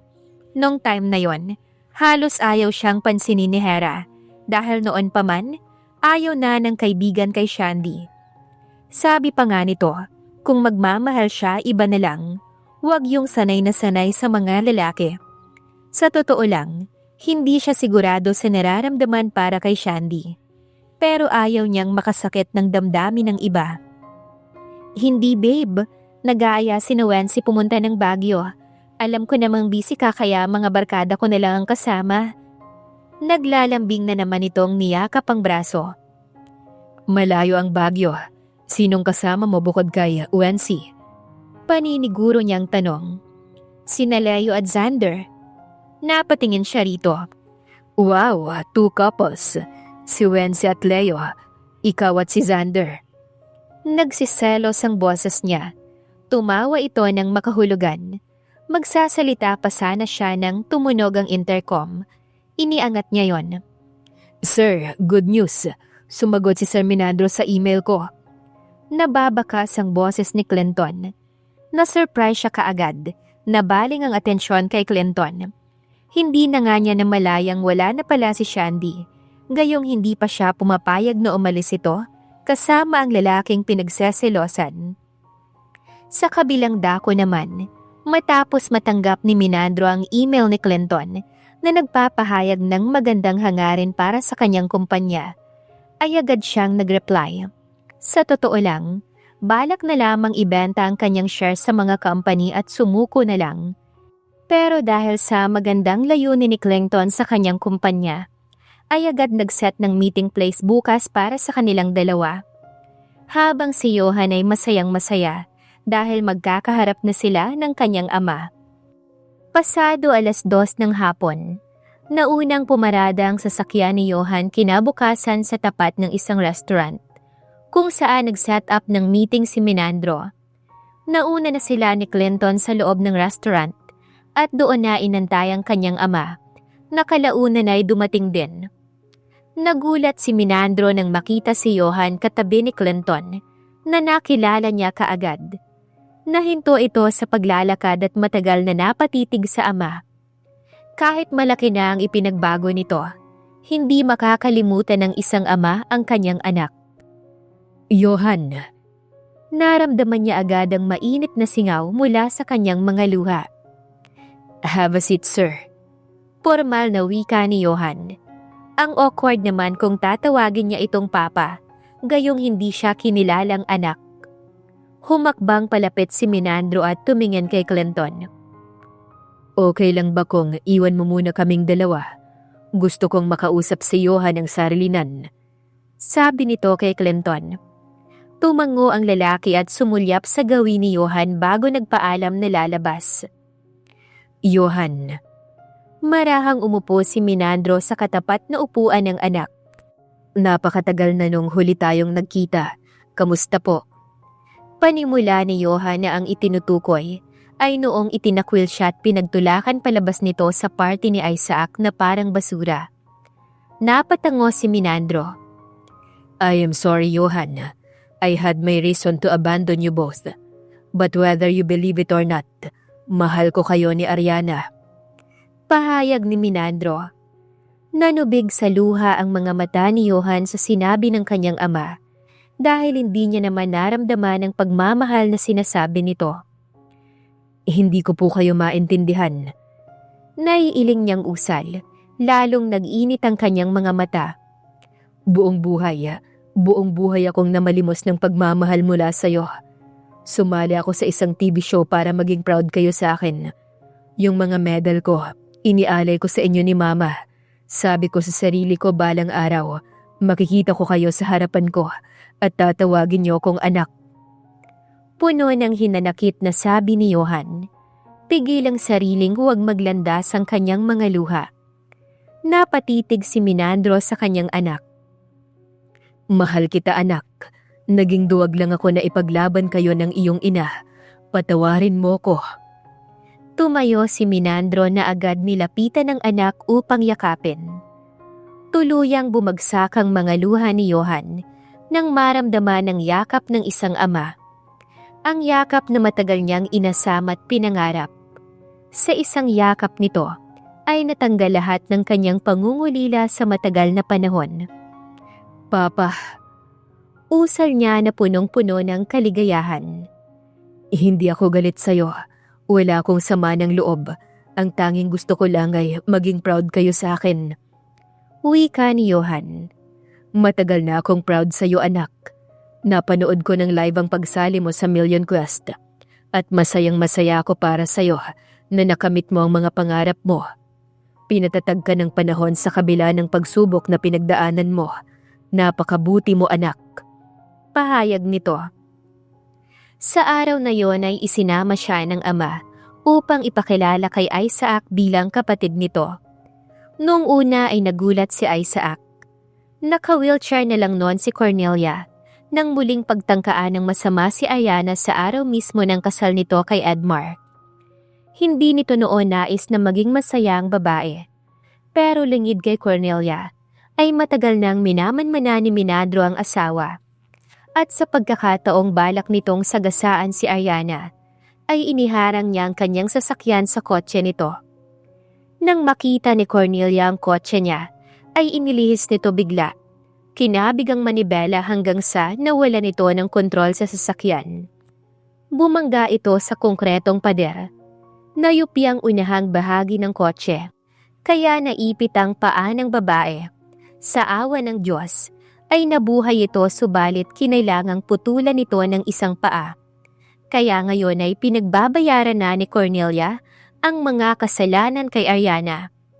Hindi man nakuha ni na Ariana ang hustisya sa pagpapasunog sa kanila ni Cornelia at sa pagtangka nitong patayin si Ariana sa araw ding yon. Subalit saksi ang may kapal sa ginawa nito At ito na rin mismo ang sumingil sa kanyang mga ginawang kasalanan. Johan, patawarin mo sana ako. Nang magkaharap si Cornelia at Johan, ay humingi ito ng tawad sa kanya. At sinabi lahat ng babae ang mga kasamaan nito kay Johan. Ngayon lang lubos na unawaan ni Johan ang lahat. At ang rason kung bakit natiki sila ng ama, iyon ay dahil gusto lamang silang protektahan sa masama nitong asawa. Pero sa kabila nito, alang-alang sa kanyang ama at sa kapatid na si Isaac, ay nagpatawad siya. Tinanggap na rin siya ng babae bilang anak sa labas ni Minandro. Nagawa na rin siyang yakapin maging si Isaac. Bro, Inilahad nito ang isang palad upang makipagkamay sa kanya. Subalit niyakap ito ni Johan ng mahigpit. Maging si Isaac ay naging emosyonal sa kabutihan ni Johan. Napatawad kasi nito ang kanyang ina na nagtangkang patayin ng mga ito. Hindi lang isang beses kundi pangalawang beses. At bukod dito, isasalba ni Johan ang naluging kumpanya ng ama. Pati tuloy si Cornelia ay naiiyak habang nakikitang magkayakap si Johan at Isaac. Malaki ang kanyang naging pagsisisi sa ginawa ng masama sa batang may magandang kalooban. Salamat at napatawad siya nito. Kung gaano kabilis nagpatawad si Johan, ay ganon din naman si Ariana. Nagulat ito pagdating ng anak sa bahay na kasama si Minandro, Cornelia at Isaac. Nung una ay takot ang namayani sa puso niya. Pero nawala lahat nang biglang umiyak si Cornelia at humingi ng tawad sa kanya. Lalo at nakita niyang putol ang isang binti nito. Sa totoo lang, ni hinagi pa'y hindi niya inaasahang magkikita pa silang lahat. Mabuti na lang at hindi siya katulad ng ilan na nagtatanim ng sama ng loob. Alam kasi ni Ariana na kahit pinabayaan sila ni Minandro, ay hindi naman sila pinabayaan ng may kapal. Kahit na dumaan sila sa maraming pagsubok, at syempre, mas masarap pa rin ang magpatawad, kaya iyon ang kanyang ginawa. Ngayon, masaya na ang dalawang pamilya. Matapos maging okay ng pamilya ni Johan at Isaac, ay naging maayos na ang pagtitinginan nila bilang magkapatid. Naging madalas na nga ang pagdalaw nito sa kanila at nilalaro pa ang kapatid niyang si Yuna. Madalas din itong magpalipas ng gabi sa kanila. Bored nga raw ito sa bahay. Isang gabi ay inanyayahan siya nitong magbar. Simula nang magkaroon ng kasintahan, bihira na silang magkita at magkausap ng best friend niyang si Hera dahil napagmumula nito ng away nila ni Shandy. Selosa kasi ang nobya niya, kaya ngayon kapatid niya muna ang makakabanding. Tutal maaga pa, pinagbigyan ni Johan ng kapatid. First time niya sa loob ng bar dahil puro trabaho after makagraduate. Si Isaac naman ay mukhang sanay sa ganong lugar.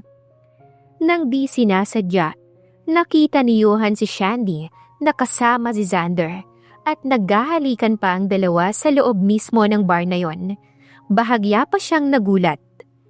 bro, doon tayo. Aya ni Isaac sa kanya sa bakanting mesa.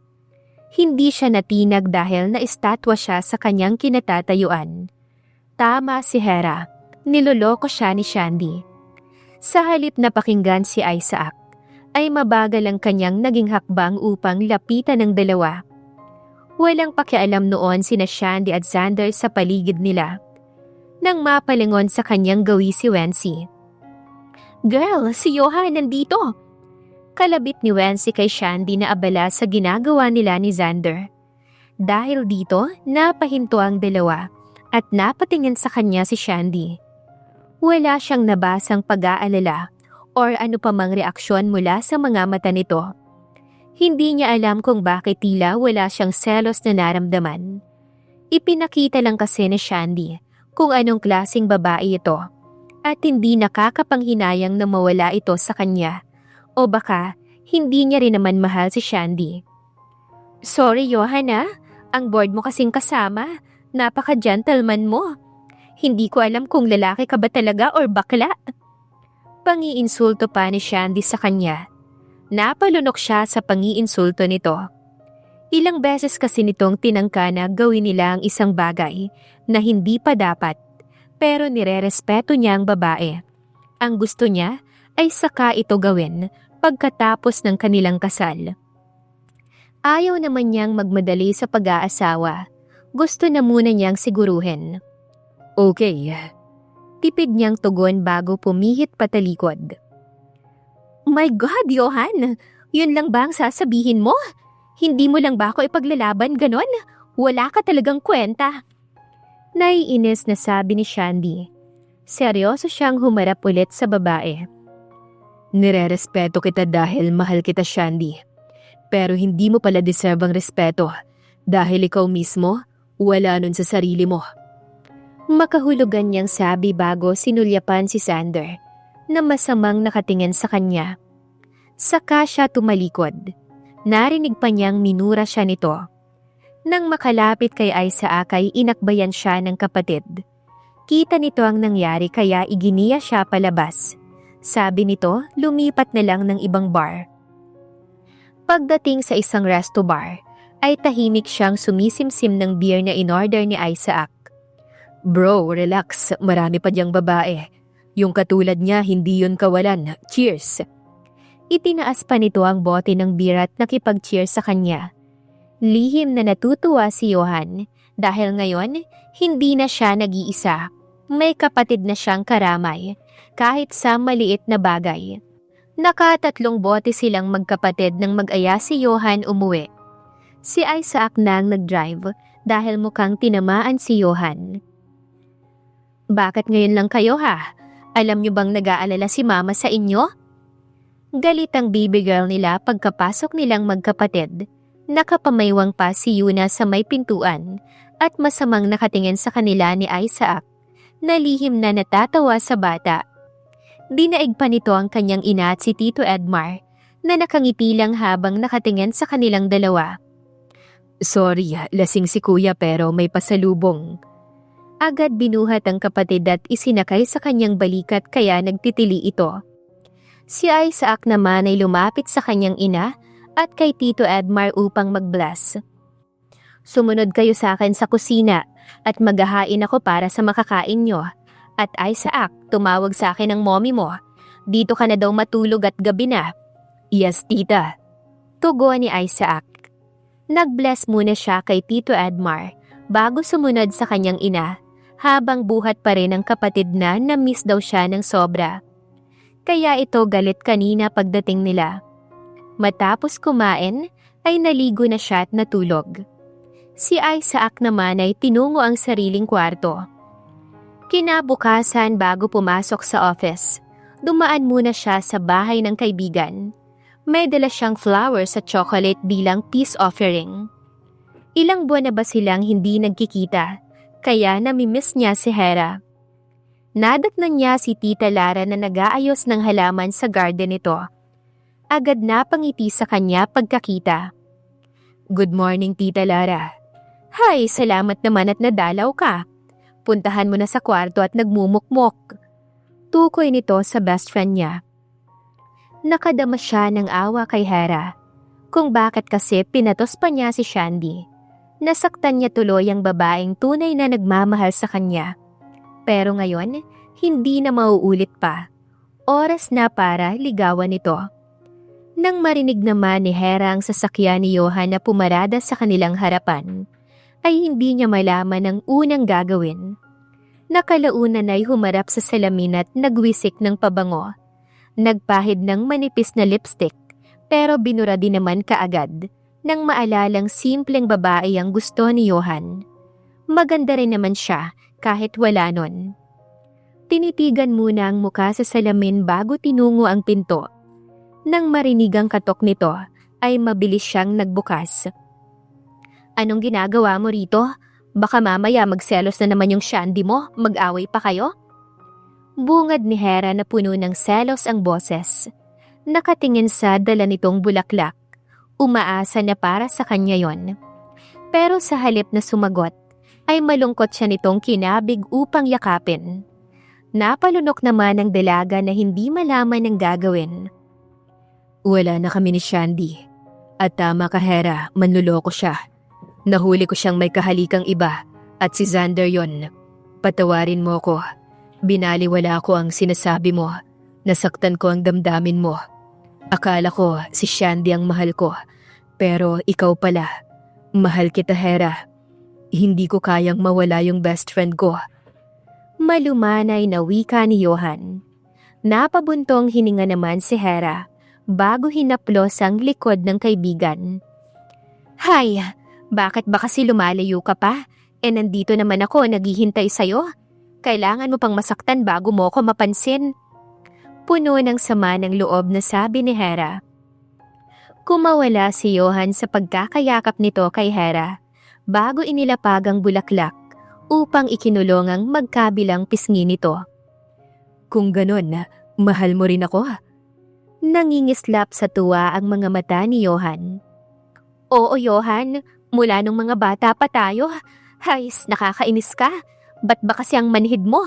Lahat ng manliligaw ko binasted ko dahil inaantay kita. Kainis ka. Maluha-luha na puno ng tampo ang boses ni Hera. Mas lalong lumapad ang ngiti ni Johan. Kung ganon, nangangahulugan lang ito na tayo na. Mahal mo ko. I love you, Hera. Maramdamin at muling niyakap ni Johan ang kaibigan na ngayon ay nobya niya na. Mahal na mahal din kita, Johan. Naiiyak naman sa saya si Hera sa pag-aakalang habang buhay siyang mabibigo kay Johan.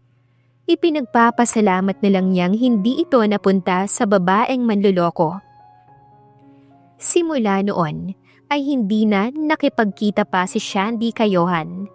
Wala na rin siyang balita sa babae. Siguro masaya na talaga ito kay Xander. At sila naman ni Hera ay naging masaya na rin bilang magkasintahan na sinuportahan ng kanilang mga magulang. Tuwang-tuwa pa nga si Tita Lara, maging ang kanyang ina, at boto talaga kay Hera para sa kanya. Mabait nga raw itong bata. Hanggang sa umabot sila ni Hera ng 2 taong magkarelasyon. Every weekend, nakasanayan na niyang umuwi sa kanyang ama upang may pagkakataon silang magbonding. Maraming beses na rin niyang naisama ang kasintahan. Maging si Tita Cornelia ay welcome si Hera. Minsan nga niloloko nito si Isaac kung kailan mag-aasawa. Pero sagot ng kapatid, maghahanap pa ito ng kaibigan. Masaya raw kapag best friend to lovers dahil kilala na pati ugali, kaya hindi na kailangang mag-adjust. Kaso tahimik din si Isaac at hindi naman ito playboy katulad ng ilan, kaya sa edad nito ay wala pang naging kasintahan. Ano ba yung i-announce ninyong dalawa at kinakabahan ako? Uwi ka ng Mama Ariana niya. Magkahawa kasi sila ng kamay ni Hera. Sa loob ng 2 taon nilang relasyon ni Hera, ay kapwa nila napagdesisyonan na magpakasal na. May naipundar na siyang sariling bahay kung saan niya ititira ang kanyang asawa at mga anak niya. Una na siyang nagpaalam sa ama at agad itong pumayag. Sabi pa nito, napakaresponsable niya, kaya sigurado itong magiging mabuti siyang ama kapag dumating ang araw na may anak na rin silang 2 ni Hera. Pagkatapos nito, ay nagpaalam naman sila sa mga magulang ni Hera tungkol sa kasal at wala namang naging problema sa mga ito. Sa loob kasi ng 2 taon, saksi ang mag-asawa kung gaano kasaya si Hera sa piling niya at napatunayan niya rin sa nobya kung gaano niya ito kamahal. Mama Ariana, Tito Edmar, magpapakasal na po kami ni Hera. Walang paligoy-ligoy na sabi ni Johan na ikinalaki ng mga mata ni Ariana. Halatang nagulat sa kanyang sinabi. Napatingin ng babae sa katabing asawa bago tumingin sa gawin ni Hera. Hera, anak, alam na ba ito ng parents mo? Tanong ng ginang. Yes po, tita, at pumayag na rin po sila. May kilig ang boses na sabi ni Hera nang magsalita. Hindi na niya kayang itago ang nararamdaman para sa nobyo. Si Johan na ang lalaking nag-iisang nais niya makasama habang buhay. Hindi naman ako tututol, anak. Matagal kayong naging magkaibigan at kilala nyo na ang isa't isa. Kaya okay sa akin kung gusto nyo nang lumagay sa tahimik. Hangad ko naman talaga ang kaligayahan ninyong dalawa. Tugon ni Ariana. Pagkatapos nilang magpaalam sa ina na magpakasal, ay pinayuhan sila na hindi madali ang susuungin nilang buhay, na ang pag-aasawa panghabang buhay ng responsibilidad. Kaya kung talagang handa sila, ay dapat alam nilang dalawa yon. Sinabi naman ni Johan sa kanyang ina na kaya niya nang mag-handle ng isang pamilya at ipinangakong hindi mararanasan ng kanyang mga anak kung sakali ang hirap na naranasan niya nun. Isang linggo ang lumipas. Nagharap-harap ang pamilyang Salcedo at Reyes. Siyempre ay naroon din ang kanyang ama, Tito Edmar, ang kanyang ina, maging ang mga kapatid at si Tita Cornelia. At lahat ay tumulong sa pagpaplano para sa maayos na kasal. Napagdesisyonan ng kanilang mga magulang na ganapin ito sa susunod na buwan. Excited ka na ba? Tanong ni Johan sa kasintahan. Tapos na ang dinner nila with family. So, naghiwalay-hiwalay na silang lahat. Yes, love. Super excited. Masayang wika nito. Ngumiti ang lalaki. Kung ganon, may surprise ako sa'yo.